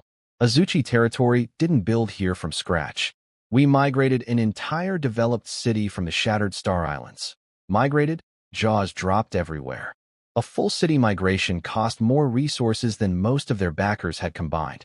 This meant serious money behind the operation. Smart play, dangle the carrot, then flex the muscles. Furthermore, Matsushita continued, chest puffed out, our lead general is a 4-star red-tier warrior. High-ranking. That changed everything. Not everyone was lucky enough to be me, pulling gold-tier generals and orange-tier strategists out of summoning altars. For most lords, a 3-star purple general was already worth dying for. A 4-star red? That was the kind of firepower that ended wars. I'm in. Someone raised their hand. One hole in the barrel, and the water pours out. Within seconds, hands were shooting up everywhere. Everyone wanted on the winning team. All except me. and one other person who hesitated. Aren't you Raiwo people worried about the Dragon Clan's top lords coming after you? This is Central Province. You migrated an entire city here. That's basically spitting in every major Dragon Lord's face. The others who'd already raised their hands suddenly froze. Good point. This was Dragon Clan home turf. Setting up a new branch city was one thing. But migrating a whole developed city into Central Province? That was a declaration of intent. If a top-tier Dragon Lord noticed, Azuchi would get steamrolled, and everyone who helped them would be running for their lives. Matsushita didn't panic, just gave another mysterious smile. We represent the Samurai Alliance. The room went dead silent. The Samurai Alliance was one of only 2 5-star alliances the Raiwo people had. The other was the Ninja Alliance. And rumor had it, both alliances had recently formed a partnership. The last holdout raised his hand. I'm in too. Huh? A wise choice. Matsushita laughed triumphantly. Then he added, dragging out the words for dramatic effect. Besides, your Dragon Clan's top lords are a little too busy fighting each other to worry about us right now, aren't they? Ha ha ha ha. Everyone exchanged glances, then joined in the laughter. The whole room was cackling like a pack of hyenas who'd just found an unguarded hen house. While all these traitors and invaders laughed their conspiratorial little laughs, I sat there in silence, eating grapes. Popping one in my mouth. Chewing. Spitting the skin on the floor. Another grape. Chew. Spit skin on floor. The sound of grape skins hitting the ground finally caught Matsushita's attention. He walked over to me, still riding his high. Sir, are you perhaps unsatisfied with the terms I've offered? I didn't answer. Just kept eating grapes. Popped another one in my mouth. Chewed slowly. Then I spat the grape skin directly onto his face. Baka! Matsushita ripped the grape skin off his face, shaking with rage. You filthy Dragon Clan dog. You dare spit garbage on my face. I'll kill your lord. I'll kill your entire family. Every man in your lord's territory dies, and every woman gets sold into slavery. His bodyguards rushed forward, katanas pointed right at me. My 2 Qingzhou soldiers drew their swords instantly, flanking me on both sides. Matsushita laughed. Ha ha ha, foolish dragon.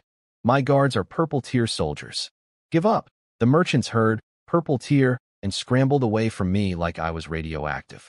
In their minds, anyone who walks around with purple tier bodyguards must represent insane power. They were already daydreaming about their monopoly empires under Azuchi rule. And then, I kid you not, they started competing to lick Matsushita's boots.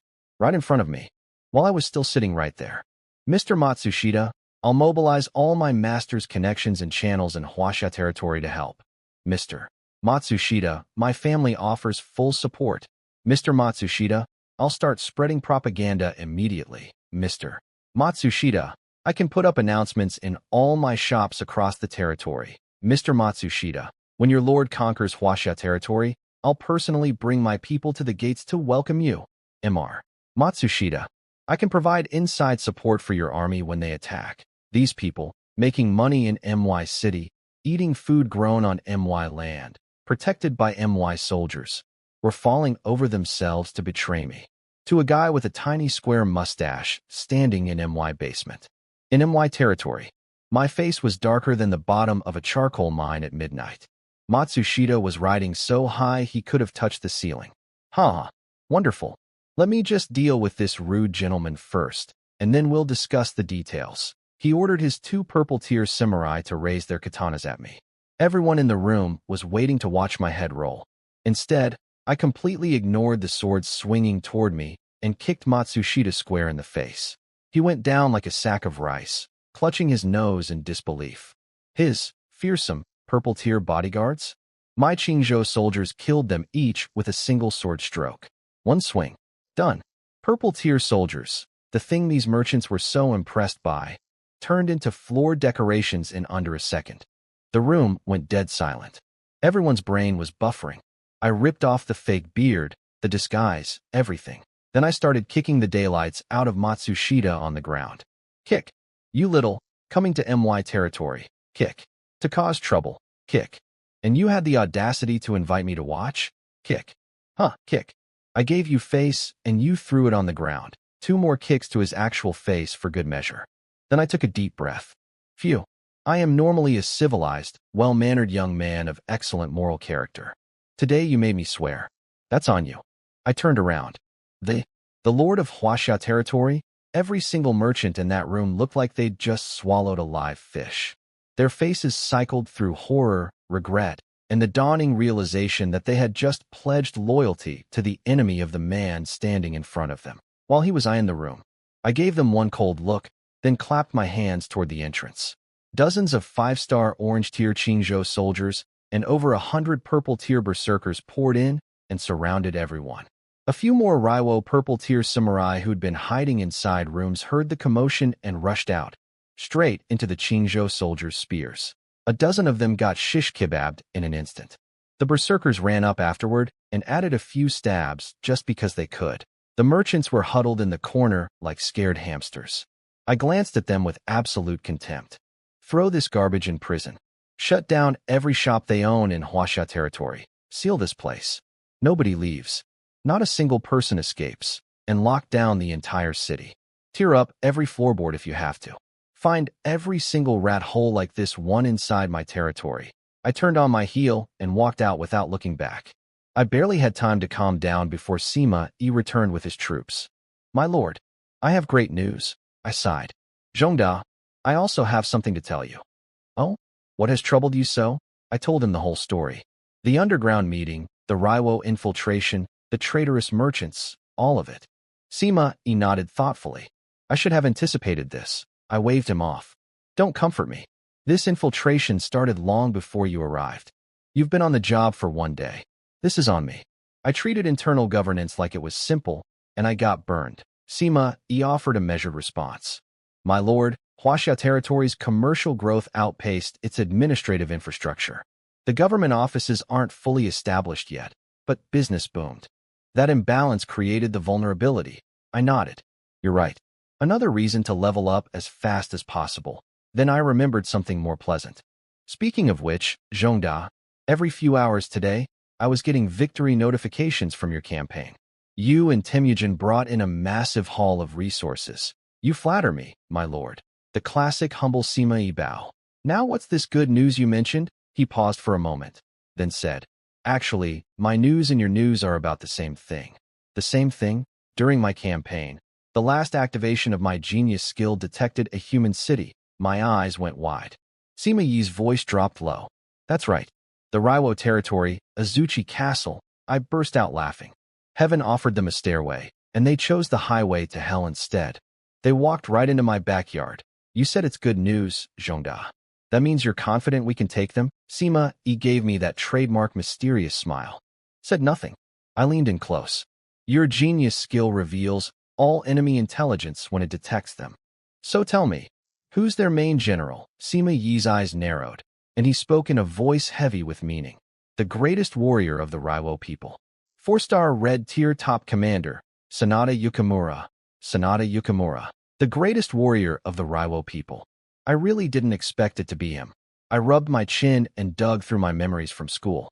Back in the campus dimension, we had a class on famous generals from all races.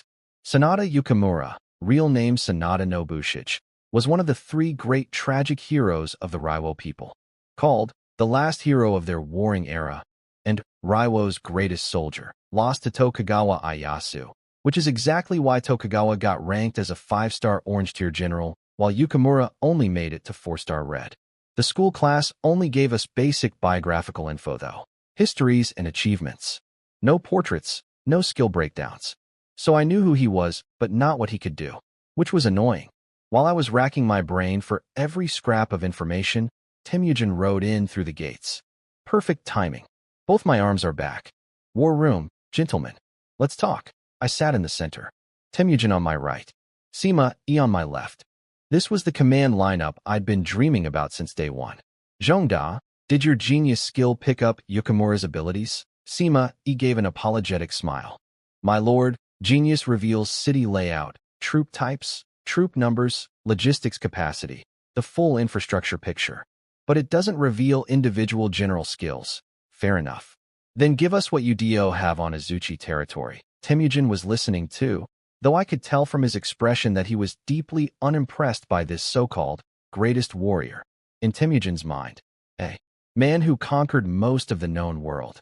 Yukimura's wars were village skirmishes, neighborhood disagreements. His legendary battles probably involved fewer soldiers than the number of stable boys who fed Temujin's horses back in the day. But a fight was a fight, and Temujin took every fight seriously. He listened carefully. Sima began his briefing. Azuchi territory has 30,000 soldiers garrisoned. Of those, 8,000 are Yukimura's personal troops, 4-star red tier, Sonata red armor cavalry, full crimson armor on both rider and horse. They carry 3-meter cross-patterned spears with bird crests and wear antler helmets. Any other lord would have had a heart attack hearing this. 8,000 red tier cavalry. That was terrifying. Furthermore, Sima continued, although Yukimura is only a 4-star red general, his level is 8. I nodded. Makes sense. You can't command 8,000 personal troops without a high level. However, Sima noted, both Temujin and I are only level 2. This could be a vulnerability. Continue. Azuchi territory is only level 6, but their material reserves are absurd, comparable to a level 8 territory. They clearly prepared extensively for this migration. Expected. You don't relocate an entire city across the continent on a tight budget. There's also a significant defensive challenge. Outside the main gate, Yukimura has constructed a semicircular fortification approximately 180 meters wide called the Sonata Maru.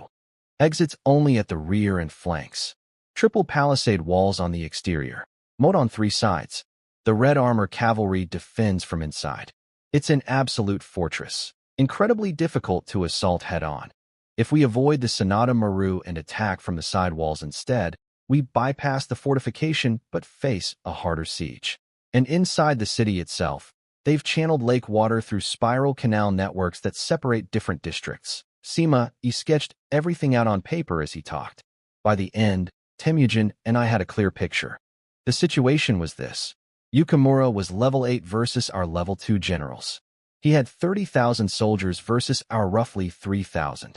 He had a purpose-built defensive fortress and a well-supplied city behind it.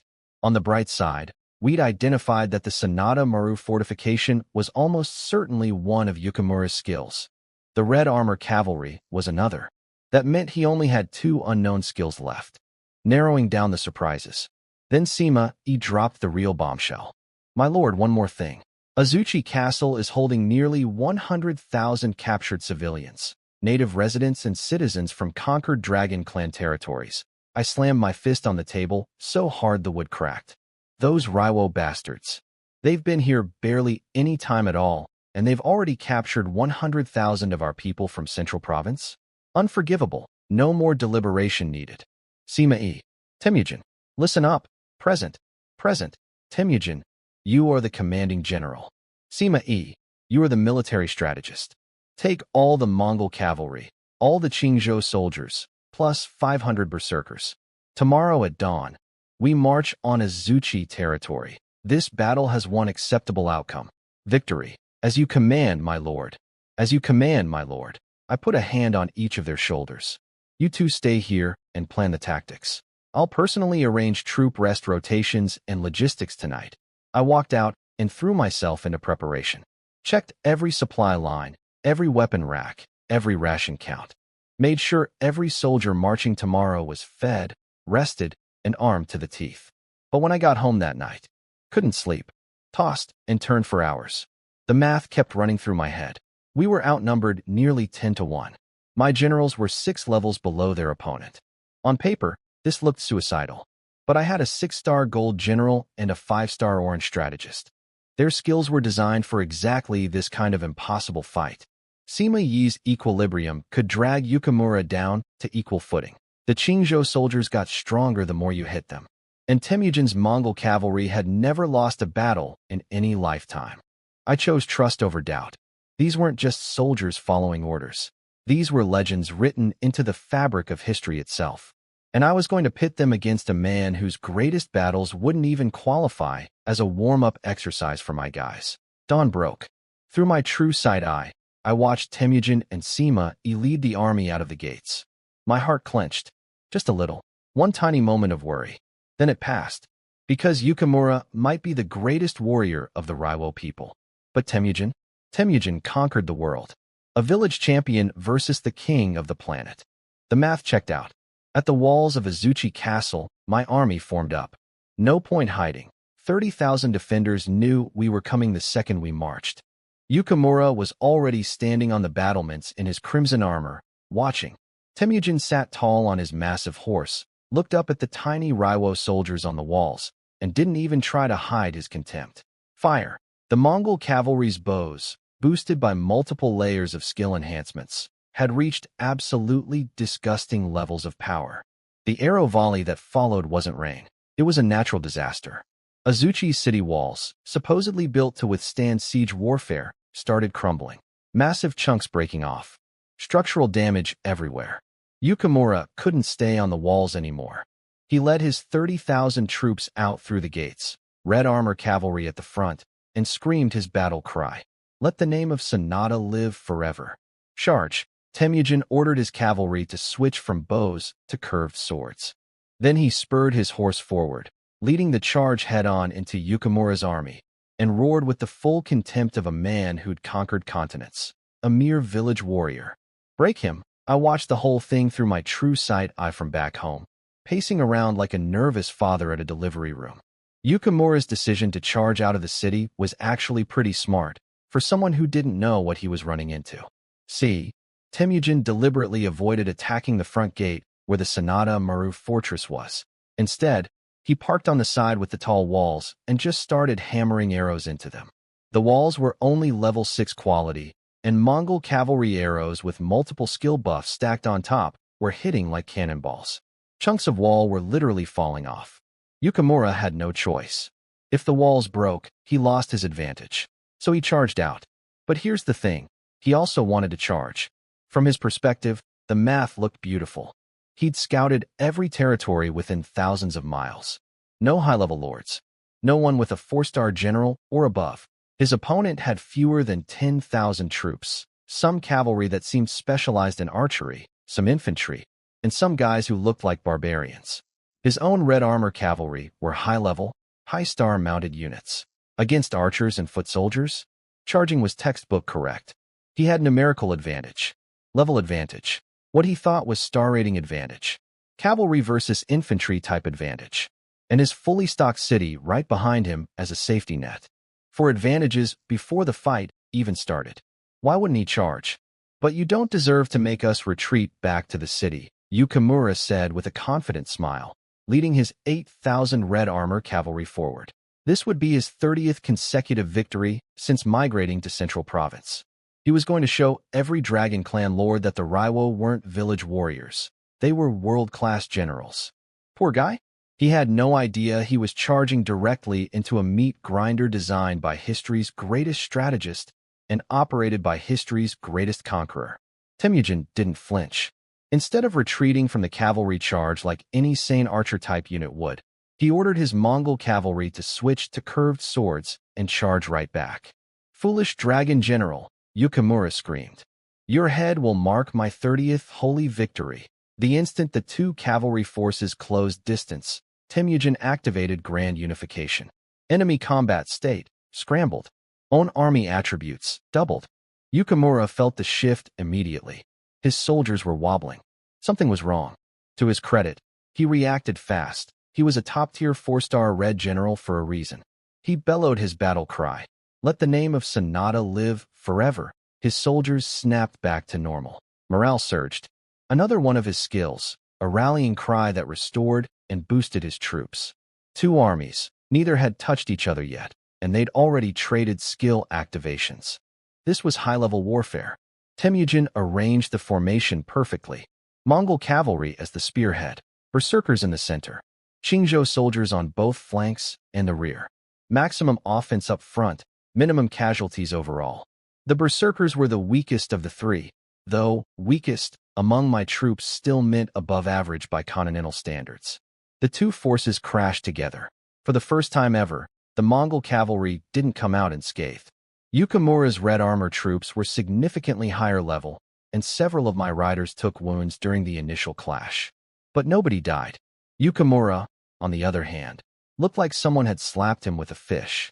His confident cavalry charge, the thing he'd staked his reputation on, barely scratched the enemy vanguard. Meanwhile, his own side had hundreds of casualties. And then he noticed something that really messed with his head. Every time a Mongol cavalry rider got wounded, they went absolutely berserk on the nearest red armor soldier, just hacking and slashing with pure fury. And while they were fighting, their wounds healed, right there on the battlefield. Cuts closing, blood stopping, like they had a personal medical team inside their skin. What kind of freak soldiers are these? No time to figure it out mid-battle. Yukimura's veteran instincts kicked in. He noticed that the Qingzhou soldiers on the flanks hadn't dodged much during the charge. They'd taken real damage without trying to avoid it. That's a weakness. All units, focus the flanks. Surround the enemy cavalry. He redirected all his red armor troops to attack the Qingzhou soldiers specifically. Oh, Yukimura. Sweet, doomed Yukimura. You just did exactly what Sima-e wanted. Several rounds of the red armor cavalry pounding on the Qingzhou soldiers later, Sima-e sat calmly in the center of the formation, smiled that infuriating smile of his, and glanced up at the Azuchi Lord Kamita Jinjiro standing on the city wall. Battle progress. Past 30%, foresight activated. He could now see the next 5% of the battle's developments. Every move the enemy would make, known in advance. As more and more red armor soldiers fell, Yukimura's eyes turned bloodshot. He spun toward the city walls and screamed, "Kamita Kyuin!" Up on the wall, the Azuchi Lord nodded frantically. HAI. He activated his personal talent, Spirit Healer, which could restore his soldiers to 80% condition and boost their stats by 80%. 1 second before the healing landed, Sima-e's voice rang across the battlefield like a bell. Perfect kill. Every single Qingzhou soldier roared in unison. Perfect kill. When Qingzhou soldiers are near death from enemy attacks, they recover 50% HP and all enemy recovery abilities are disabled. Kamita was classified as part of the attacking side since his troops were the aggressors. His Spirit Healer talent? A recovery skill. Instantly nullified. Yukimura watched in horror as the Qingzhou soldiers he'd been beating to a pulp suddenly healed up, while his own soldiers kept dropping and his lord's healing power did absolutely nothing. Kamita Kun. Heal the troops. I already used it. Kamita screamed back, staring at his interface in panic. It's not working. Damn it. Yukimura's gaze snapped to Sima-e and met that calm, knowing smile. Everything clicked. He'd been played from the very beginning. The Qingzhou soldiers wanted to get hit. They needed to take damage. Their entire design was a trap, and he'd walked straight into it with all 8,000 of his best troops. What kind of monsters are these soldiers? Fine, I have one more trick. He activated his final skill, Shadow Warrior. A Sonata family battle flag rose high, and suddenly 3 identical copies of his entire red armor unit appeared on the battlefield. For groups of soldiers, all looking exactly the same. Impossible to tell which was real. Cute trick. Really, very theatrical. Sima-e looked at the illusion army and actually laughed. Then he called out to Temujin. General, done playing yet? Yeah. Temujin's voice thundered across the field with the same devastating authority. Equilibrium. Every red armor soldier on the battlefield, real or fake, suddenly felt their bodies go weak. Their level 8 stats collapsed, crushed down, all the way to level 2. What? I went from level 8 to level 2. Yukimura stood frozen, his face white as snow. He'd been barely holding his own at level 8. At level 2, against these nightmare soldiers, it was over. It was completely, utterly, mathematically over. All he saw next was Temujin's cold eyes and the flash of a curved blade. From the moment Yukimura decided to lead his troops outside those walls, he'd already lost. He just didn't know it yet. That was the beauty of fighting Sima-e's army. You didn't realize you were dead until after you'd done everything exactly how he wanted. Temujin's blade was a centimeter from Yukimura's throat when a jade pendant on Yukimura's chest suddenly flashed. A ghostly projection of an old Raiwo man materialized from it. Sir, please spare him. I will grant any request you make. Temujin didn't hesitate, not even for a second. The curved blade slid across Yukimura's throat. The old man's projection flickered with rage. The Samurai Alliance will hunt your lord. Forever, the old Raiwo man's projection screamed his curse and vanished. But as Yukimura died, the jade pendant released a burst of blood-red light that slammed into Temujin's arm. It transformed into a black katana mark, burned right into his skin. Another tracking mark, just like the one the Shadow Mantis put on Nyo Air. Except this one came from a 5-star alliance. The Samurai Alliance will hunt your lord. Forever. Yeah. Get in line, Grandpa. Temujin didn't waste a single second mourning the death of Raiwo's greatest warrior. He raised his curved sword high. Charge with me. With Yukimura dead, his red armor cavalry had no commander. And at equal levels. Thanks to equilibrium dragging them all down to level 2. A 6-star gold unit fighting leaderless 4-star red soldiers was like wolves loose in a sheep pen. It wasn't a battle anymore. It was a harvest. Temujin's riders just raised their swords and dropped them, raised and dropped, all the way through the gates of Azuchi Castle. Meanwhile, on a distant island in the Shattered Star Archipelago, the old man from the Jade Pendant was kneeling on a tatami mat, reporting to his alliance leader. Alliance Master, Sanada-kun has been killed by Dragon Clan forces. The alliance leader sat in a high seat, surrounded by incense smoke so thick you couldn't even see his face. He was mid-sip on his tea when he heard the news. Smash! Teacup shattered against the floor. Baka! Sanada was a critical piece I placed in Central Province. Find whoever did this. Spare no expense. I will turn them into sashimi. Cool threat, bro. Really scary. I'm shaking. Back at Huaxia territory, I'd been pacing since dawn. When I finally saw the Mongol cavalry army approaching in the distance around noon, my heart nearly jumped out of my chest. But something was wrong. Temujin wasn't with them. Zhongda? Where's Temujin? Sima dismounted calmly. The Samurai Alliance placed a tracking mark on him during Yukimura's death. He stayed behind in Azuchi Castle to clean up the battlefield and avoid leading them back here. Another tracking mark. I rubbed my forehead. Sima Yi's expression was grave. Temujin says this one is high-grade. The positioning will be extremely accurate. I thought about it for a minute. Then a vicious smile spread across my face. 5-star alliance? So what? We're in Central Province. Their home base is on the Shattered Star Islands. You think they're going to send their entire army across the ocean to find me? The second Araiwo 5-star alliance marches into Central Province in full force. Every Dragon Clan top lord and 5-star alliance will come down on them like a hammer. No matter how busy they are with their own wars. And with the nation founding opportunity approaching, there was zero chance the Samurai Alliance would send their heavy hitters away from home base. They needed those forces to compete for the crown. As long as their top-tier combat power stayed home, I was confident I could handle whatever they threw at me, especially on MY home turf. Tell Temujin to stay at Azuchi Castle for now. Once I upgrade Huaxia territory to level 5, I'm building a military city, and Temujin will command it. Sima Yi's eyes lit up with approval. Brilliant, my lord. The tracking mark on Temujin is a double-edged sword. Used correctly, it becomes a weapon against them. Then he laid out the logic that I was already piecing together. The Samurai Alliance couldn't send top forces. The tracking mark would lead enemies to the military city, not my main territory. They'd follow the mark, expecting to find headquarters, and instead walk straight into a fortress full of soldiers. That's not tracking a target. That's walking into a hornet's nest carrying a stick. And even if they somehow conquered the military city, we just pull the soldiers out beforehand. Congratulations, you spent enormous resources to capture an empty building. Here's your prize. Nothing. The entire strategy hinged on one thing. Huaxia territory's coordinates must never be exposed. If the main city stayed hidden, this plan was perfect. If it leaked, everything collapsed. Zhongda, you and Temujin clearly already had this planned out, didn't you? And you came here to test whether I'd figure it out myself. Sima bowed with that insufferable smile. Everything is at the Lord's discretion. Everything is at the Lord's discretion. Ha! I couldn't even be mad. These two were so good at their jobs that they were now running quality checks on MY strategic thinking. I was being audited by my own generals. And I passed. Let me tally up my current enemy list real quick. 1. The Samurai Alliance, a 5-star Raiwo alliance across the ocean.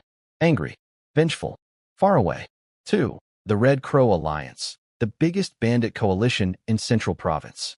Close, dangerous, still lurking. 3. Chun Fong and his useless son. Honestly, I'd almost forgotten about these clowns.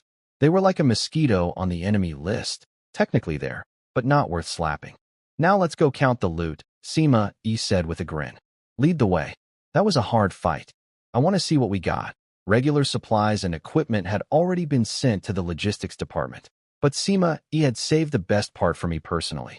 My lord, I've brought you the key to reaching level 5. And that would be people. On his signal, Qingzhou soldiers began leading long lines of civilians through the gates of Huaxia territory. Men, women, children, elderly, nearly 100,000 Central Province natives that the Raiwo had captured and imprisoned in Azuchi Castle. The moment these people walked through the gates and saw familiar Central Province faces everywhere, shops, streets, regular people living normal lives, they started crying. They didn't know if this new lord was good or bad yet, but being in Dragon Clan hands beat being Raiwo prisoners by about 1,000,000 miles. Watching them pour in, I felt two emotions crash into each other. Fury, that the Raiwo had dared to capture this many of our people, and joy, that I'd freed every single one of them. Plus, if I'm being practical about it, 100,000 people was more than enough to meet the population requirements for level 5. Heck, it might even cover level 6.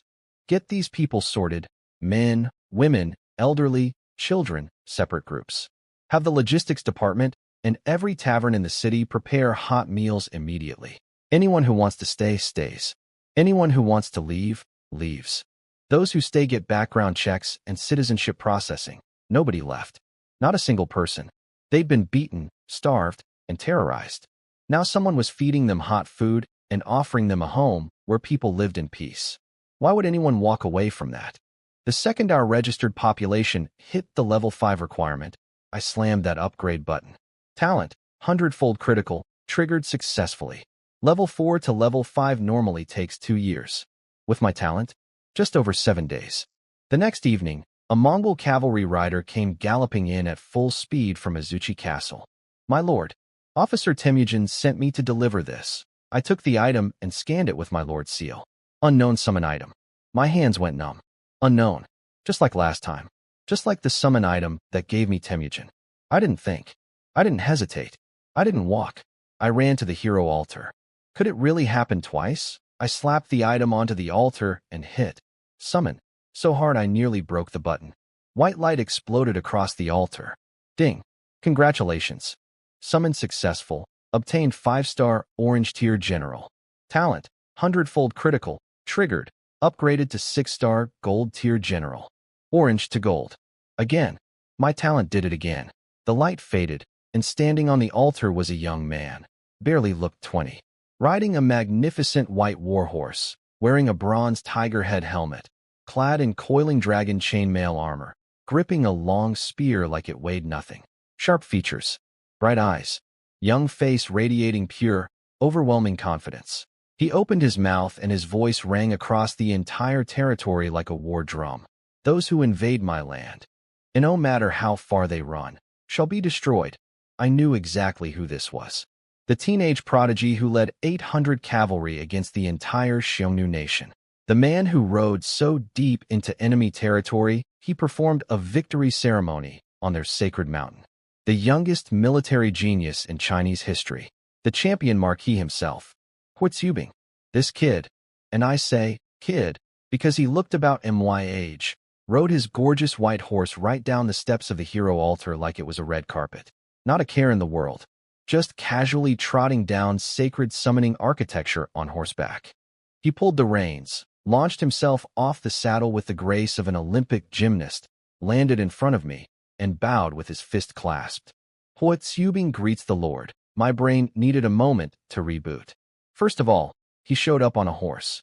Nobody else came with accessories. Temujin walked down. Sima Yi walked down. Li Kuei probably rolled down. But this guy brought his ride. That alone told me he was built different. But I wasn't prepared for how different. Huitzubing. The Huitzubing. Let me give you the highlight reel of this man's resume. Age 18. Appointed as a junior cavalry officer, took 800 riders deep into the desert, outperformed the entire army twice, earned the title champion marquis. Age 19. Promoted to general of swift cavalry. Led 2 campaigns across the Hushi corridor. Killed or captured nearly 100,000 Xiongnu warriors. Seized their sacred golden sky worship statues.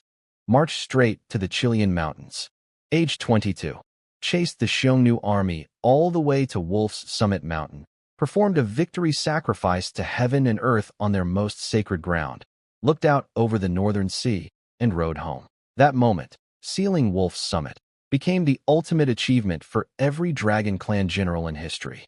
The highest honor any military commander could dream of. The equivalent of winning every championship simultaneously and then retiring to become president. Dragon Clan history has produced countless famous generals, but the ones who earned the title of War God? Huitzubing was on that very short list. I pulled up his stat page, and my eyes nearly popped out of my skull. Attack, 5,000. Defense, 3,000. Commands, 800 soldiers. Political ability, 1,000. Diplomacy, 500. 6-star gold. Unique tier. And 6 skills. Every single one was insane. Skill 1. General of Swift Cavalry. All soldiers under his command automatically convert to 6-star elite troops called Hussar Cavalry. Another 6-star army. Just like that. Free upgrade. Next. Skill 2. Champion Marquis. Every time his forces destroy an enemy unit, the entire army gets 100% stat boost and 100% morale boost. Read that again. Every victory doubles everything. So the first battle, he's strong. After the second battle, he's twice as strong. After the third, 4 times. Keep fighting, keep winning, keep doubling. Send this man down a chain of demon lairs or enemy cities, and by the 10th one, he'd be hitting harder than a meteor. It's not a skill. It's an exponential growth function wearing armor. Skill 3. Watering horses at the Great Sea. Before launching any attack, his troops automatically resupply all provisions on the spot. Soldiers fully restore to peak condition. This was cheating. Pure, shameless, cosmic-level cheating. Most armies fight, get tired, run low on food, and have to march home. Huitzubing's army? They finish a fight, instantly get a full meal and a spa treatment from thin air, and march to the next fight. Combine this with Champion Marquis, and you get an army that gets stronger and more rested with every battle. That's not war. That's a snowball rolling downhill forever. Skill 4. Sealing Wolf's Summit. After conquering a city, it automatically converts into a branch city for his lord. I had to read this 3 times because I genuinely thought my eyes were broken. Every lord on this continent spends enormous amounts of money and resources building branch cities. It's one of the most expensive things you can do. Some high-level lords dedicate their entire economy to establishing new branch cities. Huitzubing just takes cities and they become mine. Automatically.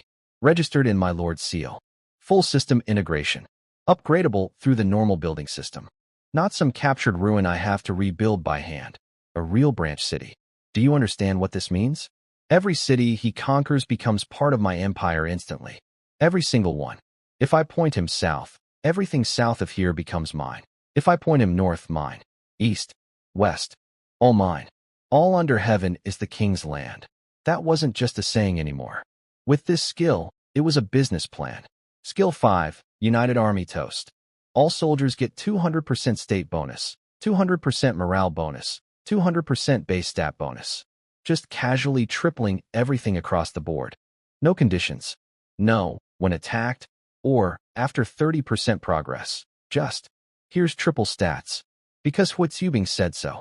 Skill 6. Swift as wind. His entire force gains wind element enhancement. March speed increased by 300%. Ambush speed increased by 600%. All soldier morale doubled. 3 times normal marching speed. 6 times ambush speed. Faster than the Mongol cavalry. The founding father of blitzkrieg warfare brought his signature move into this world and cranked it to 11. Put all of this together, and you get the most terrifying military machine in existence. Attack a city. Win. Army doubles in power. Instantly resupply to full. City becomes your branch city. March to next target at triple speed. Attack again. Win again. Army doubles again. Resupply again. New branch city. March. Attack. Win. Double. Resupply. Branch city. March. Attack. It never ends. It literally never ends. He doesn't slow down. He doesn't get tired. He doesn't run out of food. And he gets stronger with every single victory. He's not a general. He's a natural disaster with a spear. I looked at the skills, then I looked at this confident young man standing in front of me, and I almost burst out laughing. Ha! Subing, no need for formalities. Thank you, my lord. No time to waste. I had 800 soldiers and 800 horses ready. Subing, hear my command. He dropped to one knee instantly. Present. I assign 800 soldiers and 800 war horses to your full command.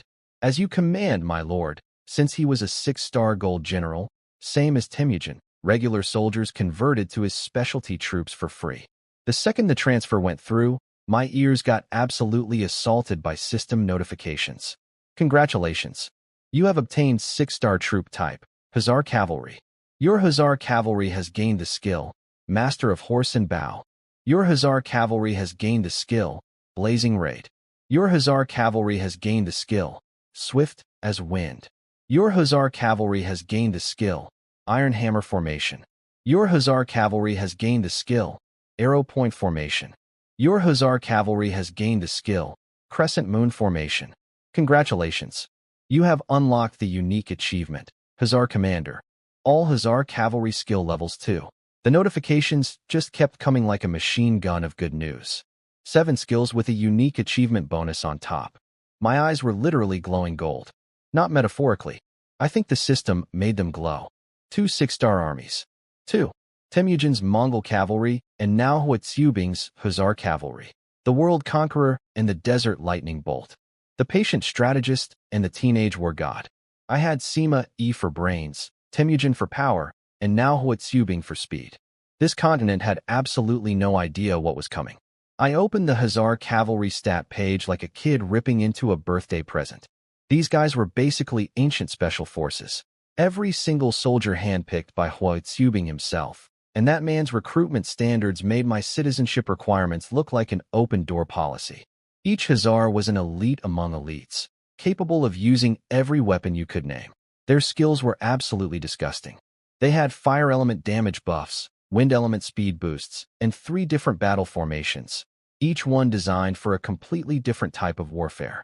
The Iron Hammer formation let them punch straight through enemy lines like a battering ram, dealing triple damage to formations. The Crescent Moon formation turned them into mounted archers who'd harass enemies until their lines collapsed, then move in for the kill with 5 times damage against light armor. And the Arrow Point formation?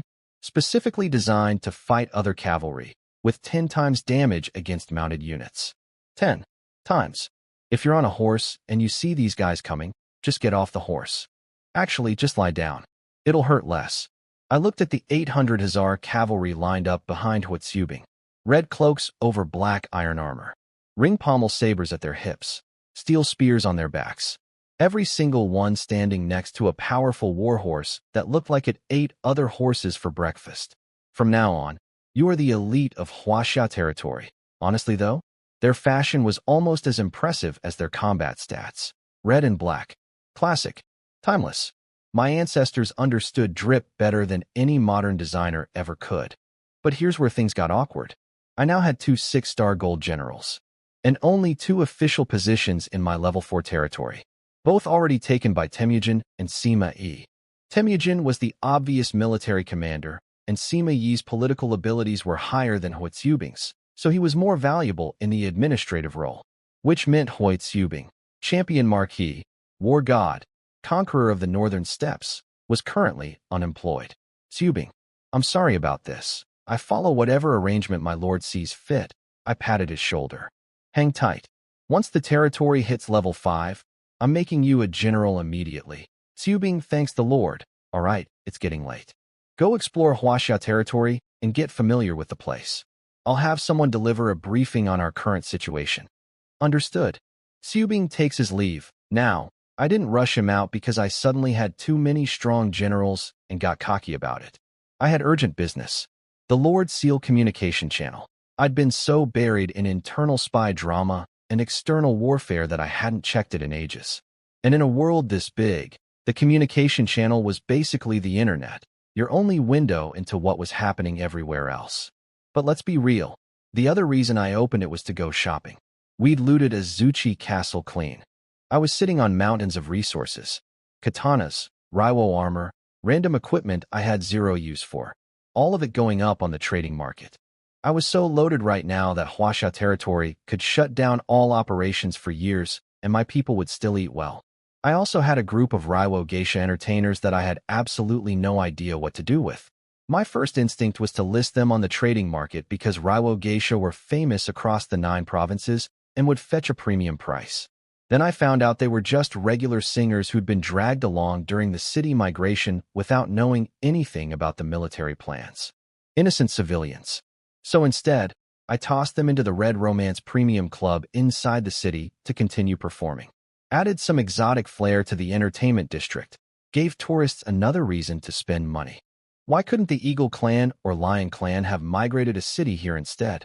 Then I could have assembled a complete international girl group at Red Romance. I shook that thought away and opened the communication channel while my goods were listing. The chat was on fire. And not the fun kind. The Little Island people are causing trouble again. Multiple Raiwo cities have popped up all over Central Province. Where are the top lords? These dogs are literally coming into our house to take a dump and nobody's doing anything. The top lords are busy grinding Orange Tier secret realms, hoarding resources, and recruiting generals for the nation-founding event. They don't have time to babysit. At least Red Star Alliance is doing something. They've sent people to fight back. Red Star Alliance is the GOAT. Every other alliance is acting blind.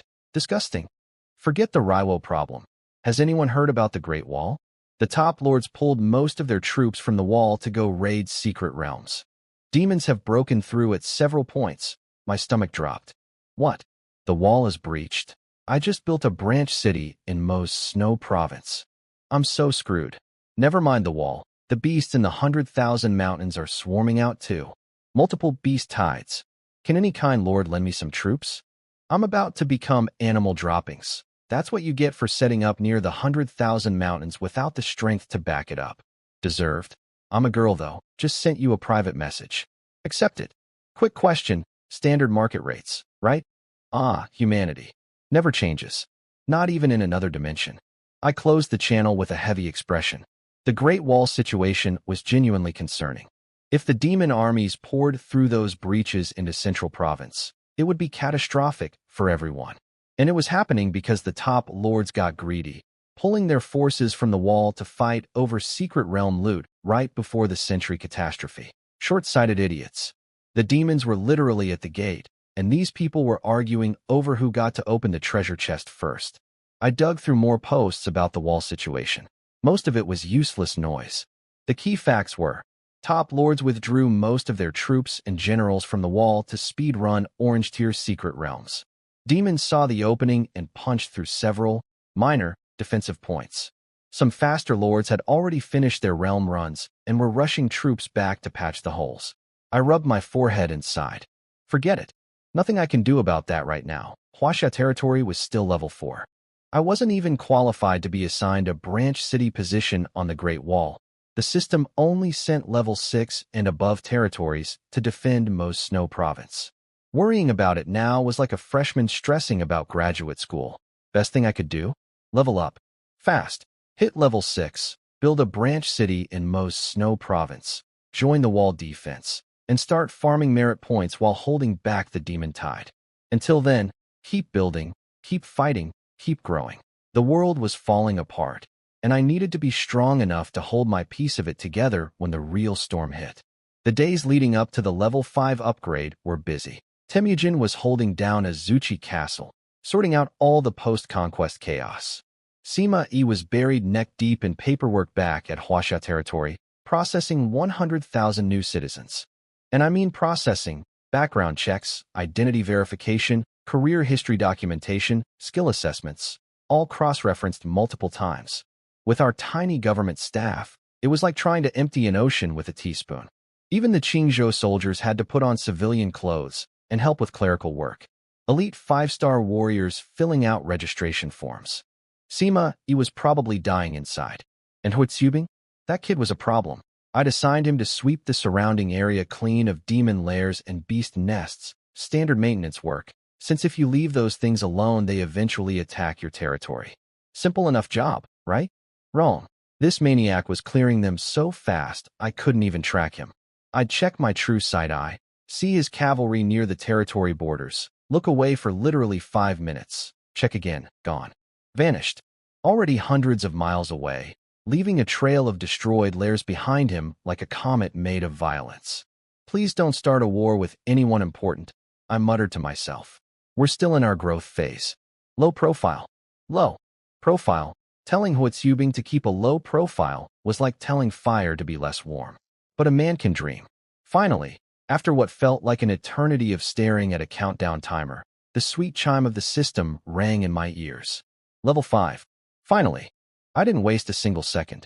Opened the territory management page, switched to God View, and started placing every unlocked building I could. Residential housing went into the zones I'd pre-planned for civilian districts. Then came the recommendation hall. Assign a qualified general to it, and it would automatically identify talented individuals among the population and recommend them to me. Sure, I had true side eye and could technically scan everyone's talents myself. But with over 100,000 citizens now, checking each person individually would take until the heat death of the universe. The recommendation hall would do the scouting for me. Then the industrial department, the one I'd been dying to unlock. I placed it near the logistics hub, far from the residential areas. This was my direct control zone. Government stuff only. First order of business for the industrial department. Drain the lake sitting on top of my bloodthirst stone deposit. I gave them specific instructions. Redirect the water to maintain the water supply first, then start mining. Can't have my citizens dying of thirst while I'm getting rich. That's bad optics. With all that handled, I called Sima in. Time for the main event. Branch City. I projected our compiled map onto the table. Every scout report, every terrain survey, all of it spread out in front of us. Zhongda, where should we build the military city? He stroked his chin thoughtfully. Huaxia territory is currently unbeatable at our level, and we have few rivals even within our tier. The real threats come from high-level territories and major alliances. However, since Huatsubing's Sealing Wolf Summit skill can convert conquered cities into branch cities anywhere, there's no rush to build far away for resource grabbing. He tapped a spot on the map. The military city should stay close to the main city. With the nation-founding event approaching, chaos is already spreading. We need to be able to reinforce the main city quickly. I recommend building directly opposite Water Margin Mountain. One stronghold to the north, one to the south, with Huaxia territory sandwiched safely between them. This gives us better intelligence coverage in both directions and doubles our defensive perimeter. The more he talked, the wider my grin got. You sneaky fox. You've been here barely a week and you've already figured out exactly how I think. You're too sharp for your own good, Zhongda. I've always appreciated people who can analyze a problem clearly, propose a specific solution, and explain why their solution works. Not like that one newly registered citizen who burst into my office a few days ago, declared he could build Huaxia territory better, demanded I give him an official position, and then proceeded to spout nothing but empty buzzwords. I nearly kicked him through the wall. After that incident, I tripled security between the residential district and the administrative zone just to keep ambitious idiots from ambushing me. Sima just smiled modestly and stroked his beard. I merely speak to the facts at hand, my lord. Then we'll go with your facts. Let's build. We selected the location together. I confirmed the construction. 10 million resource points. Gone. Just like that. Poof. Vanished into thin air to create what was essentially an empty shell of a city. All the internal buildings would need additional resources to place and upgrade. Being a lord was basically a money-burning simulator with extra steps. The naming prompt appeared. I typed without hesitation. Jing City, named and done. Now to upgrade it. Branch cities start at level 1 and cap at the main city's level. I hit upgrade. My talent triggered. Of course it did. 100-fold time reduction on all territory and city upgrades. It was basically guaranteed at this point. What should have taken months would be done in minutes. I also noticed something interesting about my talents pattern. For territory and city upgrades, it triggered every single time without fail. For hero summoning, it was random, but I noticed it activated more often on higher grade summon items. Good to know for future gacha gambling. I placed all the buildings inside Jing City, then called for a messenger. Send word to Temujin. Take a roundabout route to Jing City and assume command there. And have logistics send provisions and essential supplies ahead of him. The roundabout route was critical. If Temujin marched straight from Azuchi Castle to Jing City, anyone tracking his mark would see a direct line pointing right at our territory. He needed to loop around, zigzag, make the trail as confusing as possible. As I was wrapping up, I noticed Sima Yi's brow was slightly furrowed. He had something on his mind. Zhongda? You look like you want to say something. Sima Yi opened his mouth, closed it, opened it again, and closed it. The man who outsmarted 3 generations of the Chow family was struggling to find words. This had to be bad. I patted his shoulder. Zhongda, since when are you shy around me? Just say it. He hesitated, then spoke carefully. My lord, Water Margin Mountain and Jing City now guard Huaxia territory from 2 sides. However, the soldiers and commanders at Water Margin Mountain are still extremely low level. Li Kuei's group can't hold their own as an equal defensive point alongside Jing City, which means Water Margin Mountain's strategic value is significantly diminished. He looked at me like he was delivering news that someone's favorite pet had died. I waved my hand. That's what you were worried about? Zhongda, relax. Send a bunch of berserkers to reinforce Li Kuei for now. We'll power them up later. See, Sima didn't know what Water Margin Mountain could become. But I did. Right now I only had Li Kuei up there. And yeah, he was basically running a barbecue restaurant that occasionally robbed people. But once I summoned Lin Chong the Panther Head, Lu Zhishin the Flower Monk, and the rest of the 108 heroes, that mountain would become legendary. Water Margin, 108 heroes. I will bring you all back on this continent. Just wait. Sima Yi nodded, satisfied with the temporary solution. Sending berserkers is a solid stopgap. But please do prioritize strengthening that position, my lord. Absolutely. Now, how's the internal stuff going? Running into any walls with all those new citizens? Nothing I'd call truly difficult. There were some troublemakers among the new arrivals. I arrested the ringleaders and had a few heads removed. Things have been much quieter since then. He said that so casually. Had a few heads removed, like he was talking about trimming hedges. The Raiwo spies left inside the city have all been cleaned out as well. The main challenge remains staffing. We simply don't have enough department heads to run everything properly. For the citizenship processing, I've recruited some of our earlier citizens to help, so it's still the not enough generals problem. I rubbed my chin.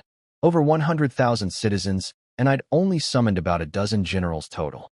Even with talented civilians stepping up, my leadership corps was stretched thinner than paper. I'll speed up collecting summon items. One more thing, my lord. Huaxia territory still hasn't formed a single trade caravan.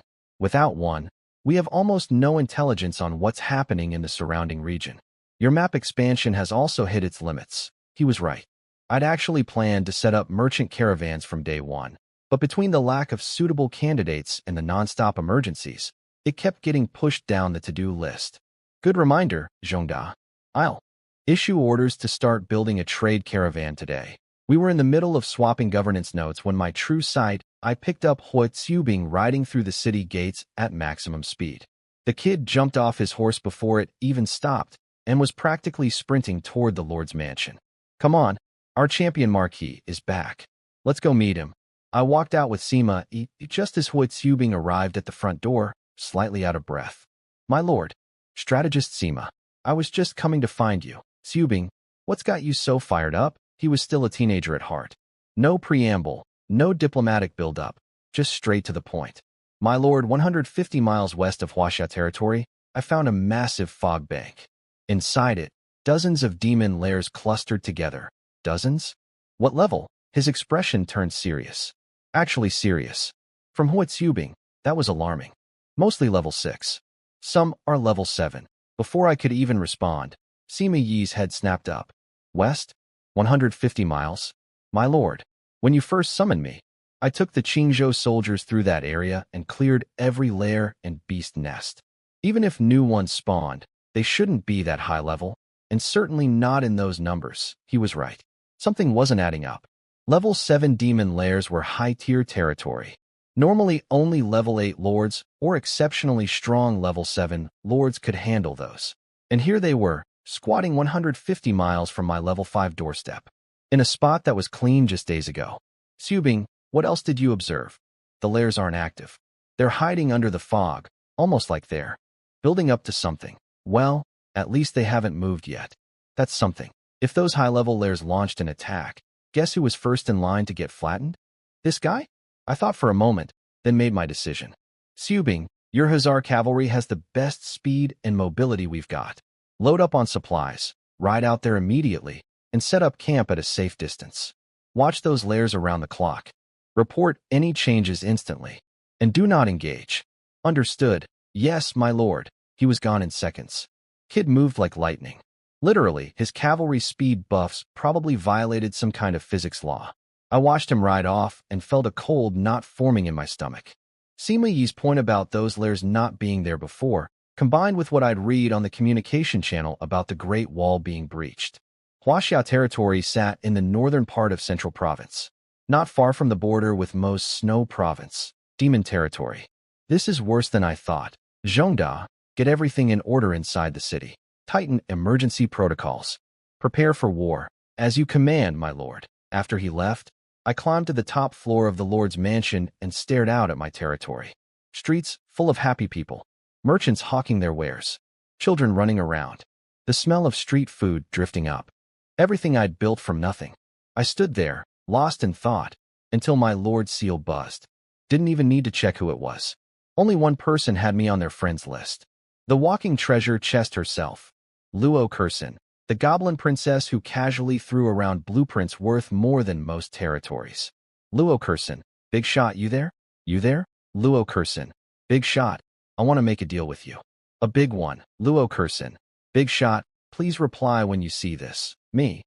What kind of deal? Luo Kursin, big shot, your level must be pretty high by now, right? Me. It's alright, playing it cool. Let's see what this goblin heiress was cooking up.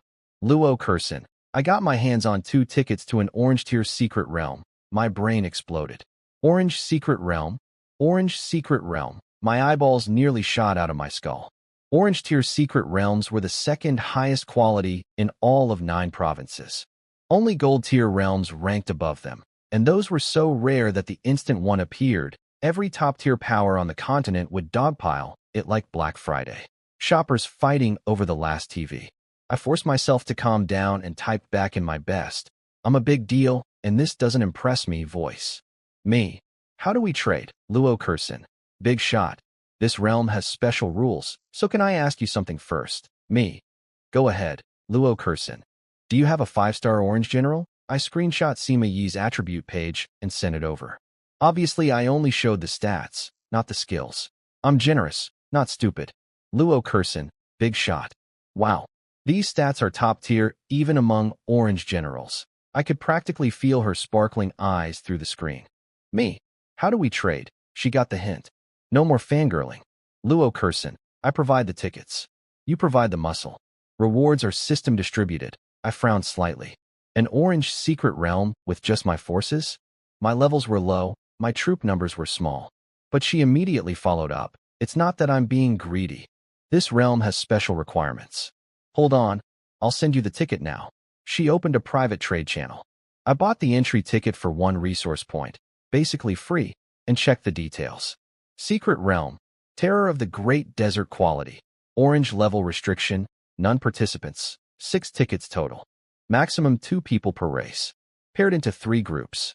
Requirements, each group must have at least 1 orange tier or higher general. Maximum 800 soldiers per group.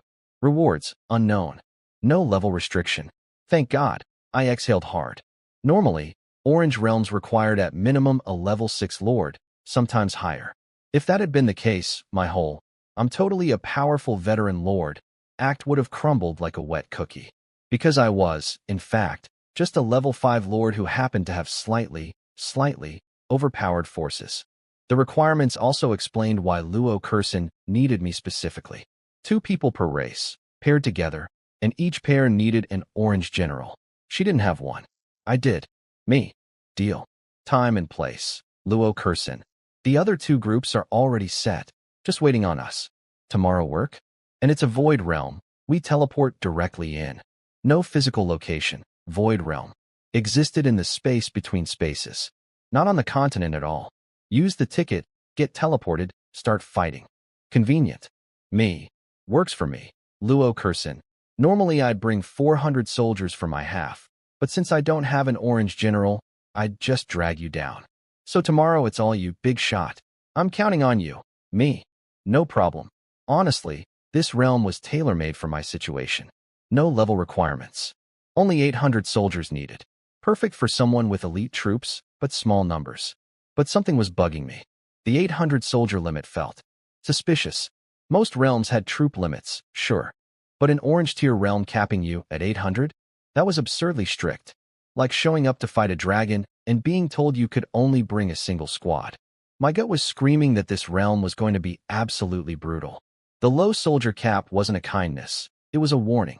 Whatever was in there was going to be so dangerous that throwing more bodies at it wouldn't help. Well, worst case scenario, if it's too insane, we bail. My big shot reputation can take the hit. Decision made. I recalled Huotsubing from his monitoring position at the fog-covered demon lair cluster and sent Temujin's forces to take over the watch duty instead. This mission needed the champion marquee. The next morning, I stood in front of 800 Hussar cavalry. Every single one of them staring forward with the kind of intensity that could melt steel. Subing, this is important. It's Huaxia territory's first ever secret realm expedition. A chance to grow our power significantly. Then I put my hand on his shoulder and looked him dead in the eyes. But you and your riders matter more than any reward. If things go sideways in there, you have my permission to abandon the challenge. Come home alive. That's an order. He dropped to one knee. The Hussar cavalry will not disappoint the Lord. Good. Move out. I activated the entry ticket. Reality bent, twisted, and I was standing in a pavilion. Traditional Dragon Clan style, curved roof, ornate pillars. Beside me was a woman with a great figure whose face was hidden behind a cloud of mist. The Void Realm had a privacy option to conceal your appearance. Smart. I immediately activated mine too. She bounced over to me. Big shot. You made it. I nodded coolly. Luo Kursin pointed at the two pavilions nearby. See those? The other two groups are the Eagle Clan and the Raiwo people. I followed her finger. One pavilion was a squat straw-roof Japanese-style structure. The other was a round stone-domed building in Eagle Clan style. In the Raiwo pavilion sat two men with receding hairlines and tiny top knots. In the Eagle pavilion, one white guy, one black guy. Classic Eagle Clan energy. Every race's pavilion matched their architectural style, which was a nice touch. The Raiwo guys spotted us, and one of them muttered to his partner, "Humph, Dragon Clan. Central Province will belong to us eventually." Bold words for a race that just got one of their cities demolished by yours truly. But they didn't know that. Yet, the Eagle Clan pair was way more direct. No whispering. No subtlety. The white guy literally pointed at the two Raiwo men and shouted across the gap. What the F? Raiwo people have 5-star orange generals? Since when? The two Raiwo guys were seething inside. I could see their little top knots trembling with rage. The Eagle Clan has only existed for 200 years, and they have 5-star generals. But we can't. But the Eagle Clan was basically the Raiwo people's biggest backer and ally, so they couldn't talk back. They just smiled painfully and bowed. It's all thanks to the ranking system's generosity, haha. All thanks to the system. Watching them grovel made my skin crawl. Some things never changed, no matter what dimension you were in. The White Eagle Clan guy spat toward the Raiwo pavilion. The two Raiwo men just bent over and smiled like their spines were made of rubber. Couldn't afford to fight back. Their entire race basically survived on Eagle Clan hand-me-downs. Equipment, resources, political protection, all charity from Big Brother Eagle. But the second they finished bowing to the Eagle guys, they snapped their heads toward me with pure hatred in their eyes. It's all the Dragon Clan's fault. Why do they get to hog Central Province and all its resources? We are the greatest race in the 9 provinces, stuck on tiny islands. Once we take Central Province, we'll rule the world, greatest race, stuck on tiny islands, planning world domination. Sure, buddy, dream big. Hey, Dragon Clan, what alliance are you from? The White Eagle guy shouted at me. I was sitting in the center of my pavilion, sipping tea like I owned the place. Independent. Independent. He deactivated his face concealment, revealing a cocky grin. An independent lord dares enter an orange secret realm and compete with the Beautiful Alliance for loot. The two Raiwo guys nearly choked. The Beautiful Alliance. That was the Eagle Clan's largest and most powerful alliance. The biggest dog on the biggest porch. The Raiwo pair immediately started sweating with relief that they hadn't mouthed off earlier. Thank God we didn't pick a fight. We'd be dead. Meanwhile, I took another calm sip of tea. You're here? Why can't I be? The white guy's eyes narrowed. I know you Dragon Clan people have plenty of generals. But this time, you're going home empty-handed. I rested my chin on my fist. Less talking. Let's start. You. He was furious at being dismissed so casually. But then his eyes flickered with a thought. He turned around and whispered something to the black woman sitting on their couch. She waved her hand and dropped her face concealment too. He turned back with a renewed smile. Fine then. Let's begin. All three groups hit start simultaneously. The pavilions lifted into the air above a vast, endless desert stretching to every horizon. Below us, our soldiers materialized on the sand, ready for combat. This was Terror of the Great Desert. The challenge rules appeared. The system would randomly assign turn order. Whichever group defeated the most enemies won. If two groups tied on kills, the one with fewer casualties took the prize. Simple, brutal, perfect. Then came the part that made my eye twitch. Would you like to project this realm to the communication channel? The two Eagle Clan people were grinning ear to ear. The white one, apparently named Tangda, turned to his partner. Miss Sasha, looks like we've got this in the bag. Those two old men back home are going to be so impressed. The black woman, Sasha, waved dismissively. Tangda, stop bragging. You said you had some fun planned? Get on with it. Tangda snickered and clicked yes on the projection option. Then he leaned toward the Raiwo pavilion and snarled. Hey, Raiwo people. I strongly suggest you click yes too. Unless you want Miss Sasha here to get upset. And trust me, you do not want that. As Sasha, the two Raiwo men went pale. Whatever reputation this woman had, it was enough to make them slam that yes button like their lives depended on it. Luo Kursin tugged my sleeve urgently. Big shot they? Yeah. I knew exactly what just happened. See, if more than half the participants chose to project, the entire Secret Realm battle would be live-streamed to the communication channel. And since this was a multi-race competition, it would broadcast on the World Channel. Every single lord on the 9 provinces continent would be watching. That meant every general skill, every troop ability, every tactical move, all exposed. To everyone. The projection had its uses. Big alliances loved it for recruitment and propaganda. But for someone like me who was trying to keep a low profile, it was a nightmare. Big shot, I'm so sorry. I never expected this. After it's over, I'll compensate you. I promise. Luo Kursin was genuinely distressed. She'd invited me, and now my orange tier general skills were about to be broadcast to the entire world. Every lord would see exactly what my forces could do. In future battles, they'd already know my playbook. But honestly, I wasn't that worried. They were going to see Hua Xiubing's abilities, not Sima Yi's, not Temujin's. I had more cards up my sleeve than they could imagine. What actually concerned me was the Eagle Clan's real motive. If they projected, their own skills would be exposed too, which meant this wasn't just about revealing MY information. They want to embarrass us. Make the Dragon Clan look bad in front of the entire world. Luo Kursin froze. Then her fists clenched. Big shot. Should we just quit? Losing face personally is one thing, but if we embarrass the entire Dragon Clan, humiliating yourself was whatever. Humiliating your entire race on a global broadcast? That would make you a villain in Dragon Clan history. I looked at the two Eagle Clan members. They were about my age. Probably entered the 9 provinces around the same time I did. No need to quit. They're not much older than me. Can't have been here much longer. I'm confident. My pioneer achievement wasn't for decoration. Among lords of the same generation, I had a head start that nobody could match. And I wasn't about to surrender an entire orange secret realm because some cocky eagle kid wanted to play mind games. Okay, go get him. Big shot. Luo Kursin gave me a little fist pump of encouragement. Cute. You want to play games? Fine. I'll play. I clicked yes on the projection. The broadcast went live, and within seconds, the World Channel exploded with viewers. Orange Secret Realm live streams were rarer than gold general summons. Everyone wanted to watch. First, get your snacks and drinks ready, boys, front row seats to an orange realm. So this is what an orange secret realm looks like.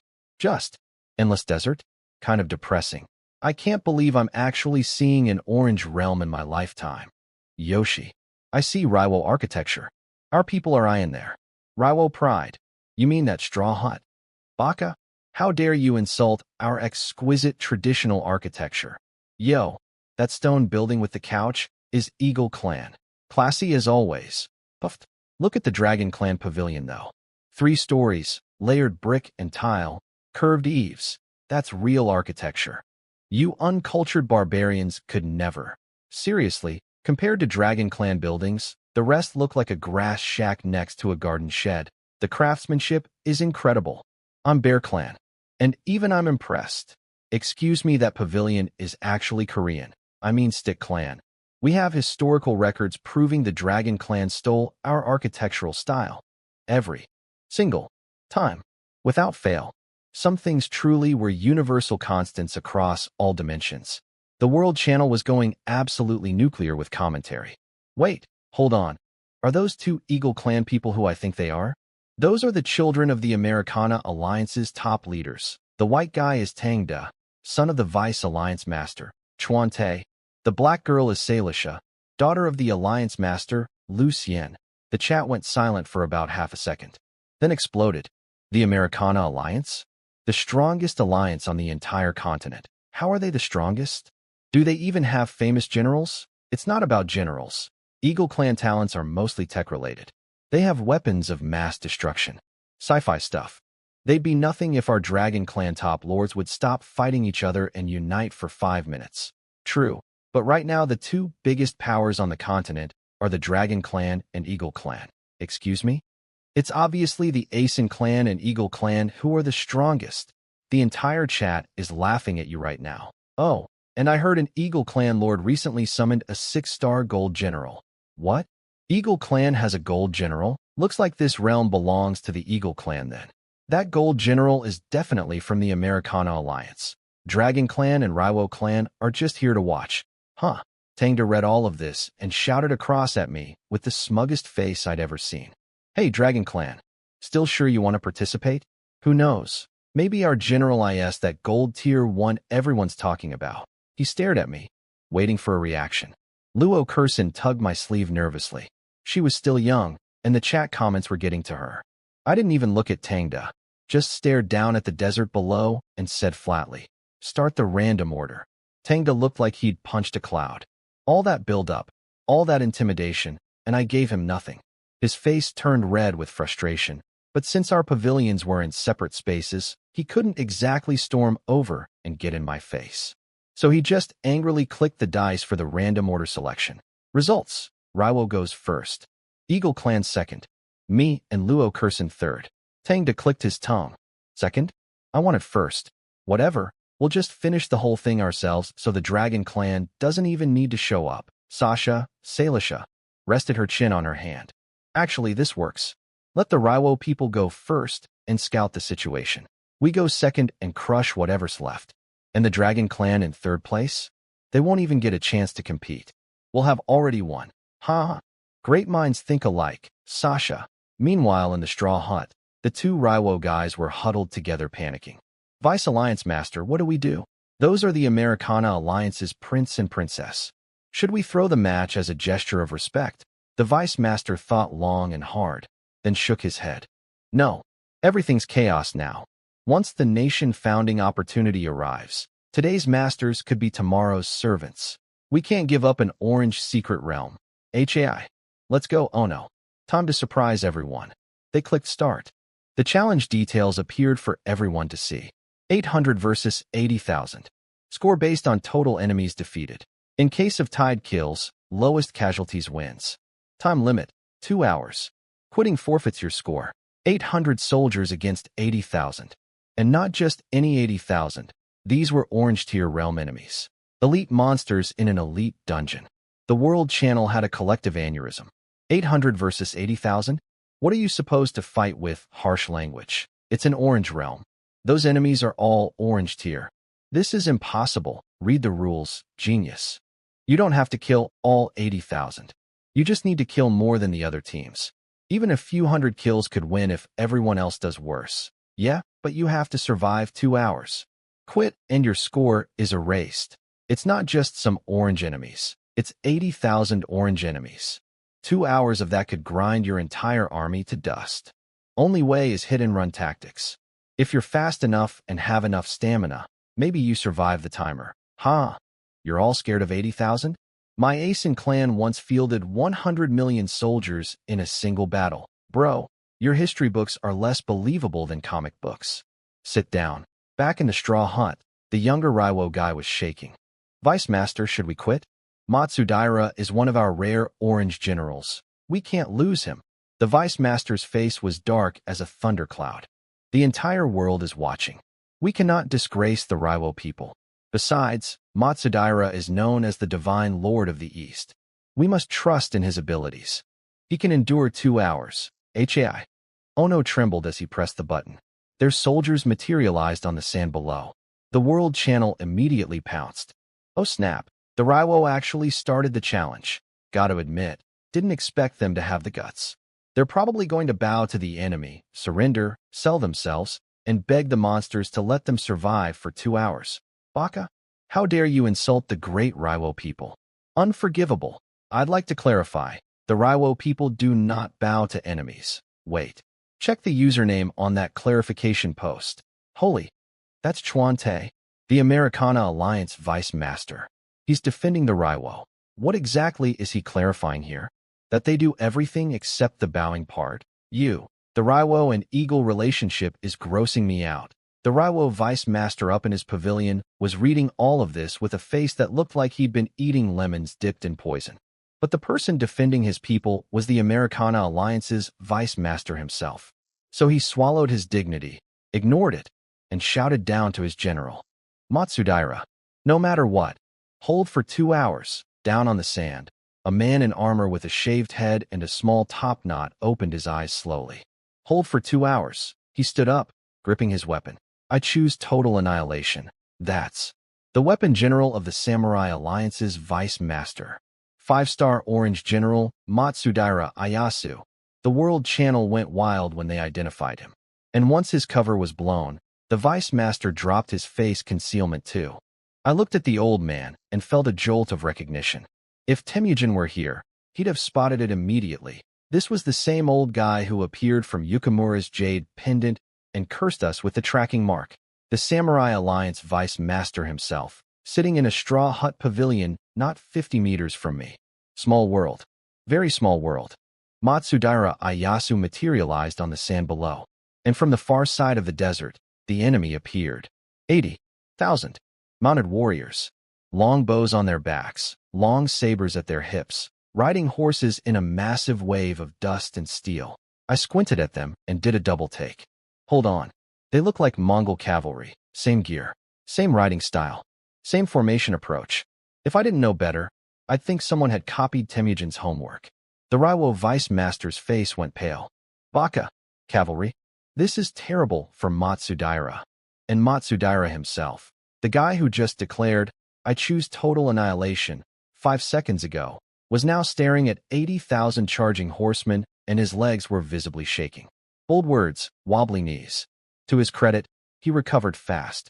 He noticed the enemies were only level 1, and he was level 10. Massive stat advantage. He could work with that. But while he was busy thinking, the enemy didn't wait for him to finish. Charge first, arrows second. A wall of projectiles came screaming across the desert before the cavalry even arrived. I was watching this with my best confused face. Seriously, that tactic is exactly the same as the Mongol cavalry. Are these knockoffs? Spread out. Dodge the charge. Matsudaira screamed at his troops. His soldiers were 5-star orange, level 10 veterans. They reacted quickly. But, quickly, doesn't help much when 80,000 horsemen are bearing down on 800. First contact cost him dozens of soldiers. Though, being max level, each of his guys took out about 10 enemies before going down. A 1-to-10 trade ratio. Then the Vice Master up in his pavilion made what might be the single dumbest battlefield decision I have ever witnessed in any lifetime. He stood up and shouted down to his general, in front of the entire world, Matsudaira, survive for 2 hours no matter what. The other soldiers don't matter. Sacrifice them if you need to. If things get bad, wave at me and I'll forfeit the challenge. He literally just told his soldiers, on a global broadcast, that their lives meant nothing and they were disposable meat shields. Matsudaira's face went black with fury. He'd been planning to do exactly that, sacrifice troops to protect himself. But you don't say it out loud. That's like a restaurant chef telling customers he dropped their steak on the floor, but served it anyway. The result is the same, but now everyone knows. Soldier morale cratered instantly. The 1-to-10 kill ratio dropped to 1-to-5. These were living, breathing warriors who'd just been told by their own lord that they were expendable. On live television, in front of the entire world, the World Channel was merciless. Is this Vice Master's talent demoralize own troops? Because that speech hit harder than the enemy arrows. One sentence and half his army went limp.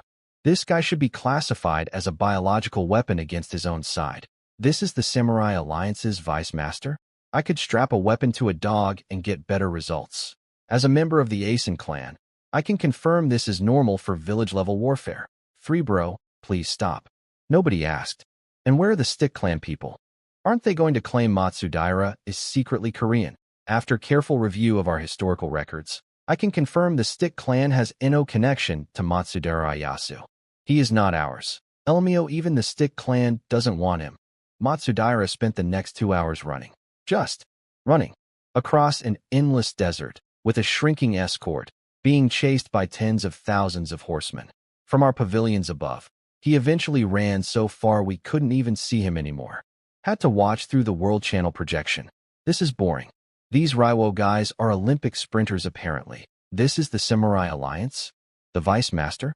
I'd get a better show watching paint dry. Confirmed village warrior. Not even a good village warrior. I went and checked our history books specifically to make sure. The Stick Clan absolutely does not claim Matsudaira. He is definitely not ours. The Vice Master up in his pavilion had stopped reading the chat entirely. Just staring at the projection, white-knuckled, praying his general would survive. Finally, after the last soldier fell and Matsudaira spent the remaining time running solo across the sand like a scared rabbit, the 2 hours ended. Raiwo challenge complete. Enemies defeated, 4,500. Own casualties, 800, total loss. Final score, 2.5. The Vice Master's face looked like he'd been slapped with a frozen fish. The World Channel. Isn't 2.0 literally the minimum score for any secret realm? 2.5. A leash dog could have scored that. Meanwhile, Tangda casually picked at his ear and shouted across at the old Raiwo man. Hey, old man, get your village warrior back up here and stop wasting my time. The Vice Master was seething. Lost all 800 soldiers. Humiliated on a global broadcast. And now being openly disrespected by the son of his political patron. But since it was Chuan Ti's kid, he couldn't retaliate. He just swallowed his rage and recalled Matsudaira, who crawled back covered head to toe in yellow desert sand. Tangda shot the Raiwo pavilion one last mocking look. Then he turned to me, face hardening. Hey, Dragon Clan. You don't even need to take your turn. He pointed down at the desert with absolute confidence. Let me show you what a real Eagle Clan general looks like. 6-star gold general, the divine axe of fallen cherry blossoms. Washington. Tangda's words echoed across the desert, and his general appeared on the sand below. Washington, with extra steps, the founding father of the Eagle Clan. Behind him stood 800 soldiers on white horses carrying long spears. 6-star troops, artillerymen. The World Channel went absolutely berserk. 6-star gold? How many years has it been since anyone's seen one of those? This realm belongs to the Americana Alliance.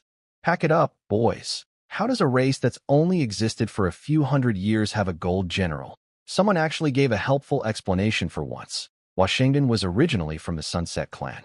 He founded the Eagle Clan single-handedly. He's literally called the father of the Eagles. Being rated 6-star gold makes perfect sense. Eagle Clan talents are already biased toward weapons technology. Now they have a gold general too? When the nation founding event starts, they're going to be first in line. Yoshi. My Eagle Daddy is amazing. The Raiwo people really can't stop licking boots, huh? You're just jealous that when our firm ally dominates the 9 provinces, you Dragon Clan people will be stray dogs. Then Chuan Te, the Americana Alliance Vice Master himself, posted in the chat. Who the F said you're our allies? You're just our dogs. Know your place. The entire World Channel went dead silent for 3 seconds. then exploded with laughter. Say what you want about Chuan Ti's leadership skills, but the man has a way with words. That was a verbal execution broadcast live to millions. I couldn't help but crack a small grin myself. Even broken clocks are right twice a day. But the mood in the chat shifted quickly. Everyone was looking at the matchup and doing the math. 6-star gold general with modified artillery troops? It's over. The Dragon Clan pair won't even need to show up. This is Eagle Clan's game. No contest. Open the betting pool. 500,000 resource points on Eagle Clan winning. 200,000 on Eagle Clan. 1 million on Eagle Clan. If everyone bets on Eagle Clan, who's paying out? The betting pool was filling up fast. All one direction. Every single bet on the Eagle Clan. Tangda flashed his big white teeth at me. Dragon Clan, you can still quit. Save yourself the embarrassment. I didn't look at him. I was busy tapping my Lord Seal. Since nobody's betting on the other side, I'll do it myself. 50 million resource points. On me winning. The pool had hit 50 million on the Eagle side. So I matched it. 50 million, just like that. The World Channel gasped. This Dragon Clan Lord is insane. Wait, look at his username. Isn't that Xiaoyu? The guy wanted by the Red Crow Alliance. Holy, it is him. Red Crow said he was just a level 6 lord. But he's in an orange realm throwing around 50 million like pocket change? No way he's level 6. Must be a different Xiaoyu. Tangda's eyes lit up with greed and arrogance. Well. The sick man of Central Province thinks he can beat the father of the Eagles? Then let's make this interesting. He turned to Sasha. Give me the funds. All of them. But that money was supposed to. All. Of. It. Are you telling me you don't believe in our own founding father? Sasha hesitated.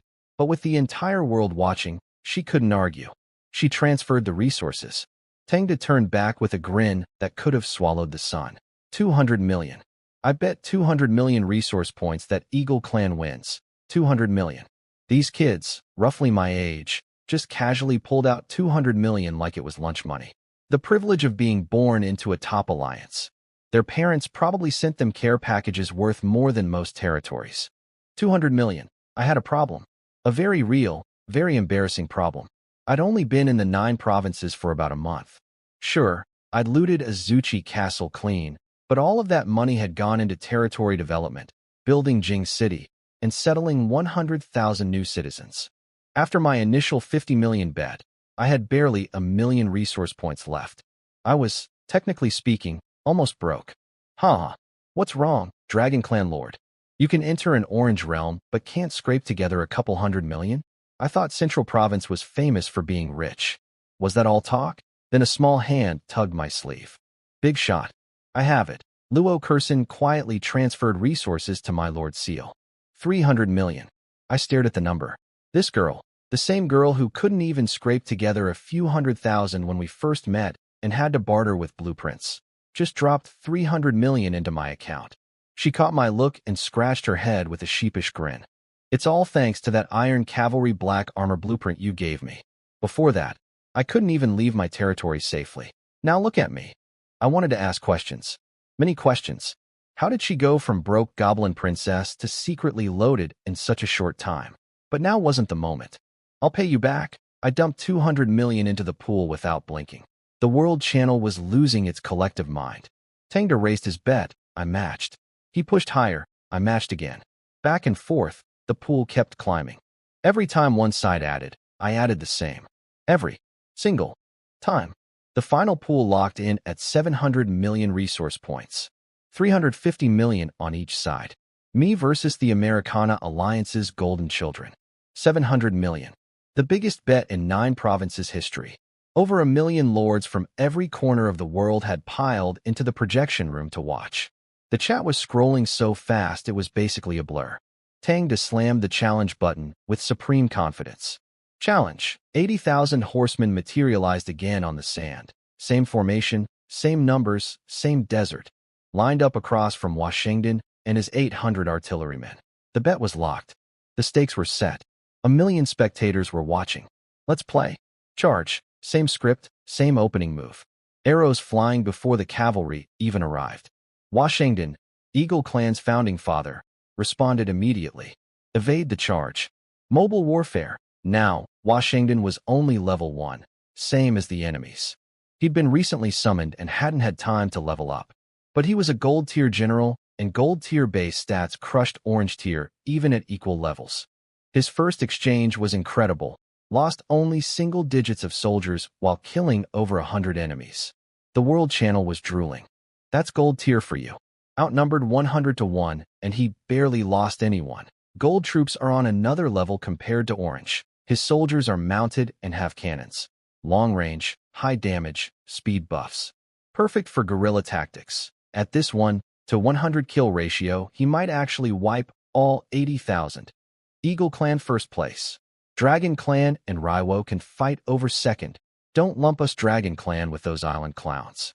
We'll take second, but we're not fighting the Raiwo for it. Their 2.5 score was a pity grade, but the smarter viewers in the chat saw what was coming. This is only the first wave. Washington had the advantage of watching the Raiwo go first. He came in prepared. The ratio won't stay this good, and they were right. After that brilliant opening, the kill ratio dropped steadily. First wave, 1 to 100, then 1 to 50, then 1 to 20 as his artillerymen kept getting picked off. When he was down to his last 200 soldiers, Washington made his move. Reload. Switch ammunition. The remaining 200 artillerymen pulled out completely different bullets. The charging enemy cavalry started slowing down, and then Washington gave the order. Fire. The sound changed. Before it was whoosh, whoosh, whoosh. Now it was bang, bang, bang. These new bullets were devastating. Previously, enemies could survive a non-critical hit. Now, getting grazed knocked them clean off their horses. One shot was punching through 3 or 4 riders at once. Tangda grinned like a shark. Let me show you what Eagle-class equipment looks like. The world channel exploded. They upgraded those guns. Eagle Clan definitely modified their weapons with something special. From 3 shots to kill 1 guy to 1 shot killing 3? That's insane. I heard the Americana Alliance raided an orange realm recently and got some special crafting materials. Must be what they used. Special materials showing up in high-tier realms that nobody's seen before. Chaos breeds miracles, I guess. Mr. Chuante, sir, I'm sorry about earlier. Could you maybe help us upgrade our equipment too? Chuante's response. Lick my censored. I just threw up my breakfast. With those enhanced bullets, Washington and his last 200 soldiers went on a guerrilla rampage, killing 30,000 enemies.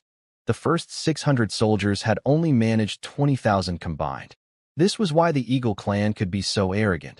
Their technology advantage was absolutely real. But even special ammo runs out. Once the enhanced bullets were gone, casualties spiked again.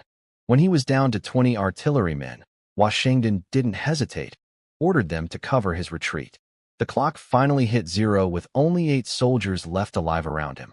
Eagle Clan challenge complete. Enemies defeated. 52,232. Own casualties, 792. Final score, 8.0. Only 8? I thought they'd do better. Only 8? Do you have any idea what 8.0 means in an orange realm? That's high-tier scoring. Past 8.0, every 0.1 point increase is nearly impossible, but I get 9.0 every time I run a realm. Oh wow, really? What level are you? Just hit level 7. What realm quality? White. You absolute moron. A high-level lord scoring 9.0 in a white realm is like an adult beating a toddler at arm wrestling. This is orange. My dog could outscore you in a white realm. Phew, thought I'd accidentally insulted a real expert there for a second. The chat quickly turned against me. 8.0 in an orange realm. Eagle Clan wins. It's over. Yoshi. I bet my entire territory on Eagle Clan. I'm rich. Dragon Clan should just forfeit and let us collect our winnings. Yeah, no point going up there. Just hand over the money. Tangda's message popped up. Hey Dragon Clan. Still want to go? Or should we just settle up? Luo Kursin was biting her lip nervously. 8 points in an orange realm was genuinely insane. Beating that seemed almost impossible. She poked my arm. Big shot. Here's the thing. I've been watching the Raiwo guy run around the desert for 2 hours. Then the Eagle guy run around for another 2 hours. For hours of watching other people play tag in a sandbox. I'd fallen asleep. HM, my turn. All that running around really put me to sleep. Let me just. I clicked challenge before even asking what had happened. Huatsubing and 800 Hussar cavalry materialized on the sand. The hot desert wind blew grit across his face. He stood there, eyes closed for a moment, breathing it in. "This feels familiar," he murmured. "Just like the Gobi Desert back then."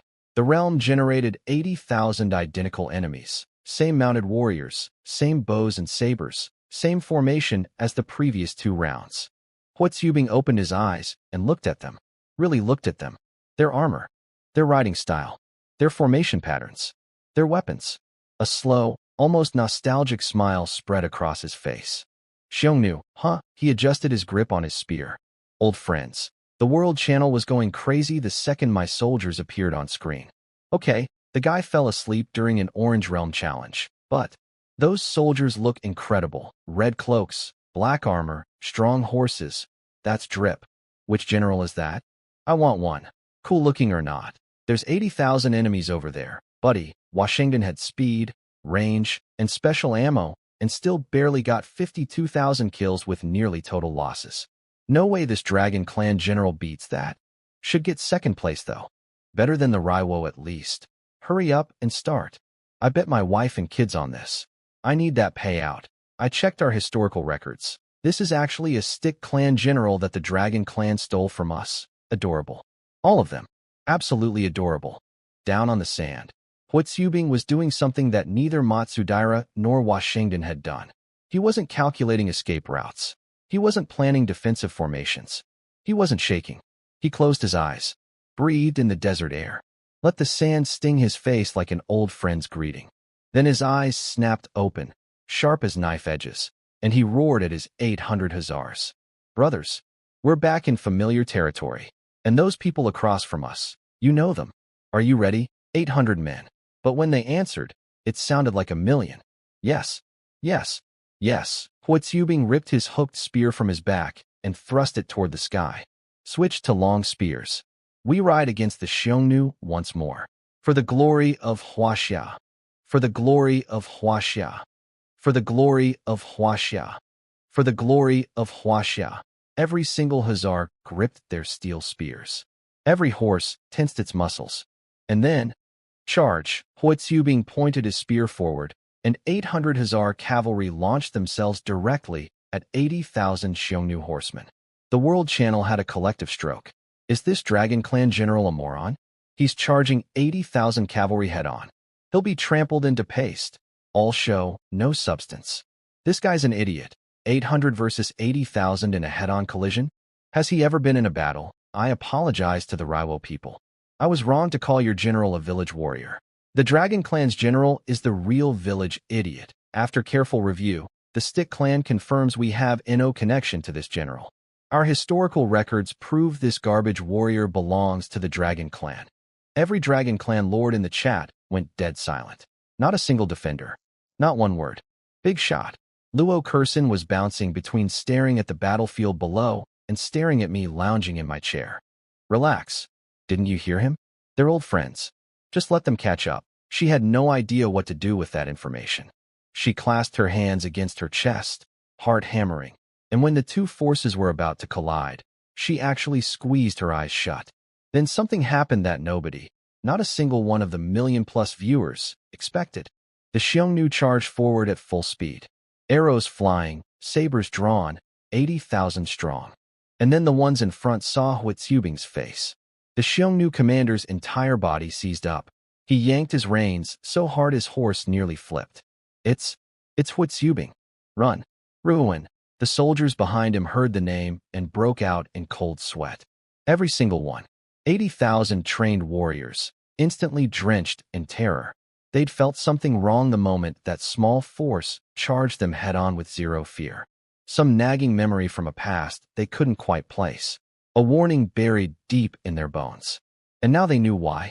But 80,000 horsemen can't stop on a dime. The ones in front tried to slow down while the ones in back were still charging. Horses collided. Riders crashed.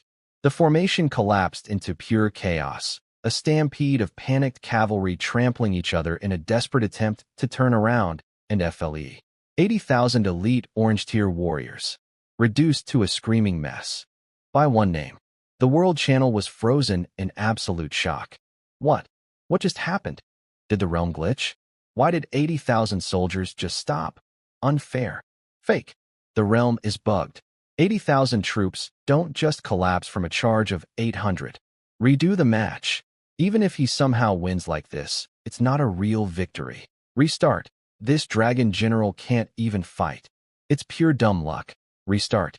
The bet doesn't count if the realm is broken. I bet 5 million on this. That's everything I own. This is fraud. Let's wait and see. The enemy formation is broken, sure, but 800 soldiers are still surrounded by tens of thousands. They'll be swallowed up. Exactly. Even if the charge succeeds, they're just sheep walking into a tiger's den. They'll be slaughtered. Just like what we Raiwo people did 100 years ago. I'd been ignoring the chat this whole time. But that last comment made me sit up. I typed one message. Me. Sakamoto, right? I'll remember that name. Baka, you're threatening me? I, Sakamoto Saburo, will set foot on Central Province soil again someday. Sure you will, buddy. Sure you will. Down on the battlefield, Huitsubing had no idea about any of this. He was in his element. The desert. The dust. The Xiongnu. Just like old times. He saw the enemy formation crumbling before contact was even made. Didn't even blink. Just did what he was born to do. Iron Hammer Formation, HA. 800 Hussar cavalry snapped into an attack wedge, a human battering ram shaped like a spear tip, and slammed into the disintegrating Xiongnu mass at impossible speed. Defense boosted. Attack boosted.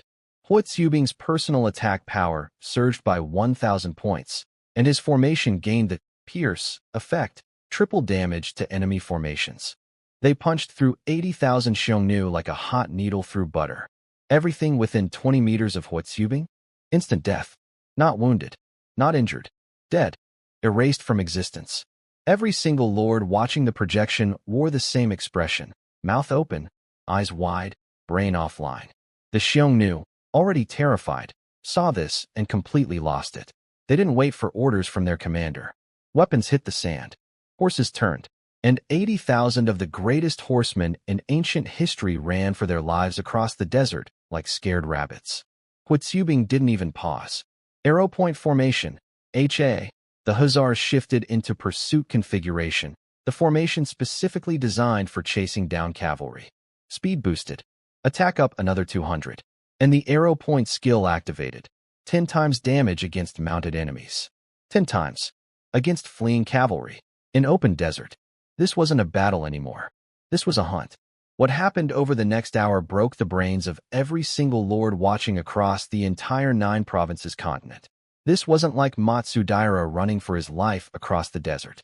This wasn't like Washington using special ammo and guerrilla tactics and still losing 792 soldiers.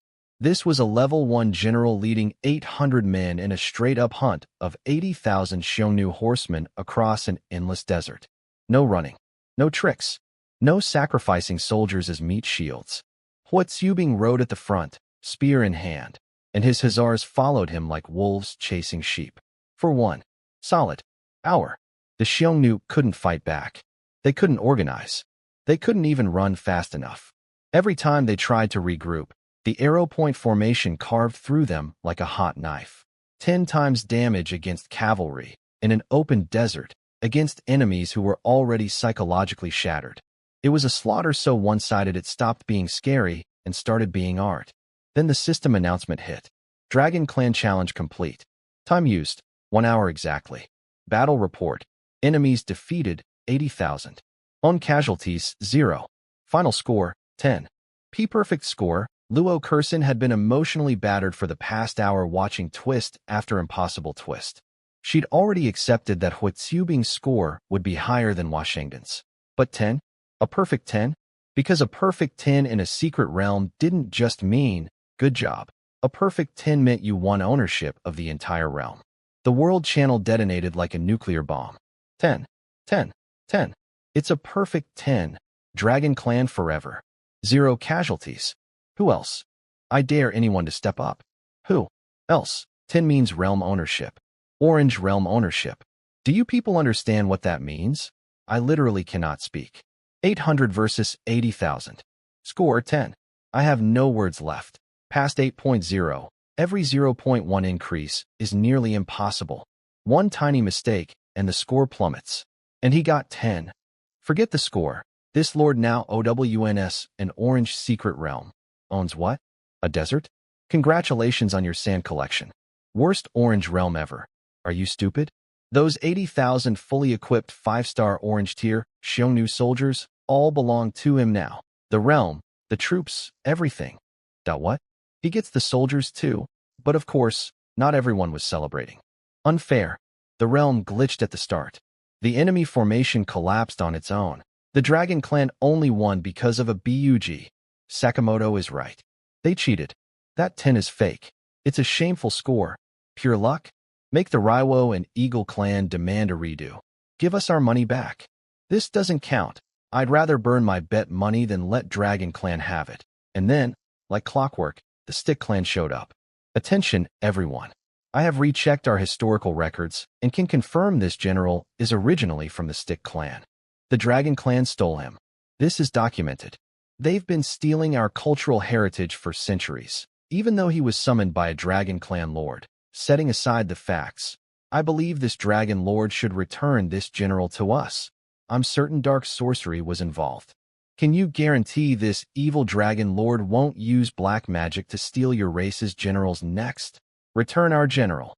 Return our general. Return our general. The Dragon Clan lords had been treating the Stick Clan as comic relief this entire time. But, setting aside the facts, finally broke them. Setting aside the facts? Then what were you talking about for the last 5 paragraphs? Setting aside the facts. You're my son, and I'm your father. Setting aside the facts. I gave birth to your grandfather.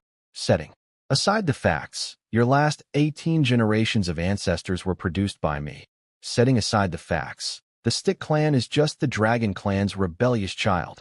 Oh wait, that one doesn't need the setting aside part. That's just actual history. When you come crawling back to the family, I'm spanking every last one of you. While the chat was having a complete meltdown, Huitzubing was recalled to my pavilion. When Washington got recalled, he brought his surviving 8 artillerymen with him. When Matsudaira got recalled, he came alone because everyone else was dead. When Huitzubing got recalled, he came alone too, but not because his soldiers died. The pavilion literally couldn't fit all 800 of them. They were all still alive, standing on the sand below, completely unharmed. And unlike Matsudaira, who looked like he'd been through a washing machine filled with rocks, or Washington, who was coated in dust and barely standing, Huitzubing looked fresh, alert, energized, ready for round 2. His armor wasn't clean, though.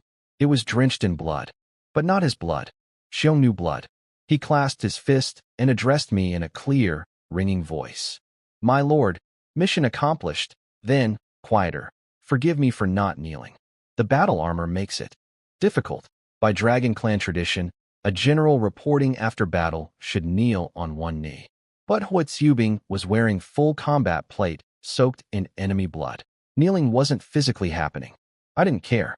I stepped forward, grabbed both his arms, and held him steady. He tried to step back, probably worried about getting blood on me, but I gripped tighter. To laugh and drink the blood of the Xiongnu. Tsubing, you are worthy of being a Dragon Clan legend. Worthy of being MY General. Huaxia Territory's name rings across the world because of you. The Dragon Clan is proud because of you. Every word carried through the pavilion's acoustics and straight into the World Channel projection. A million lords heard it all. Wait, Huaxia Territory? This is the Lord of Huaxia, the one who unlocked the Pioneer Achievement? The world announcement, first in history Huaxia Territory Lord, the same one that the level 9 Golden Lion Territory Lord Caesar personally tried to befriend and got ignored. Oh, well then, everything makes sense now. Strong people are strong everywhere. Dude just casually pocketed an entire orange realm. Meanwhile, the Samurai Alliance Vice Master was having a full-blown meltdown. Baka. Impossible. The realm was unstable. The enemy charge failed because of a glitch.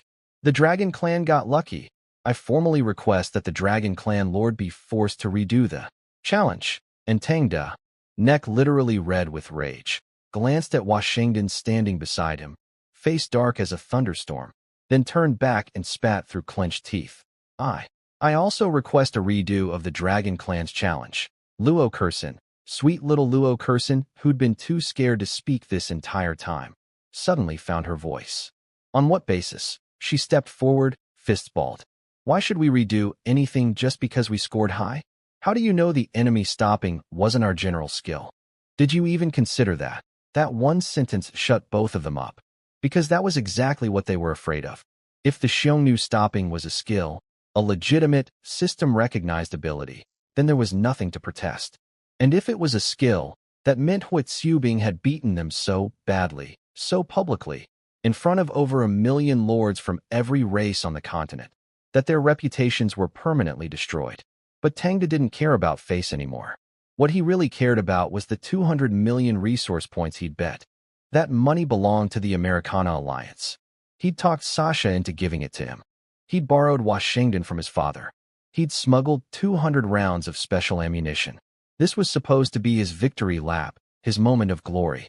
And some random Dragon Clan lord with a teenager on a white horse had turned it into the worst day of his life. So he did what desperate people do. He borrowed a page from the Stick Clan playbook. Setting aside the facts, the Dragon Clan should not have won. I have strong reasons to suspect the Dragon Clan lord cheated. I have full justification to demand a rechallenge.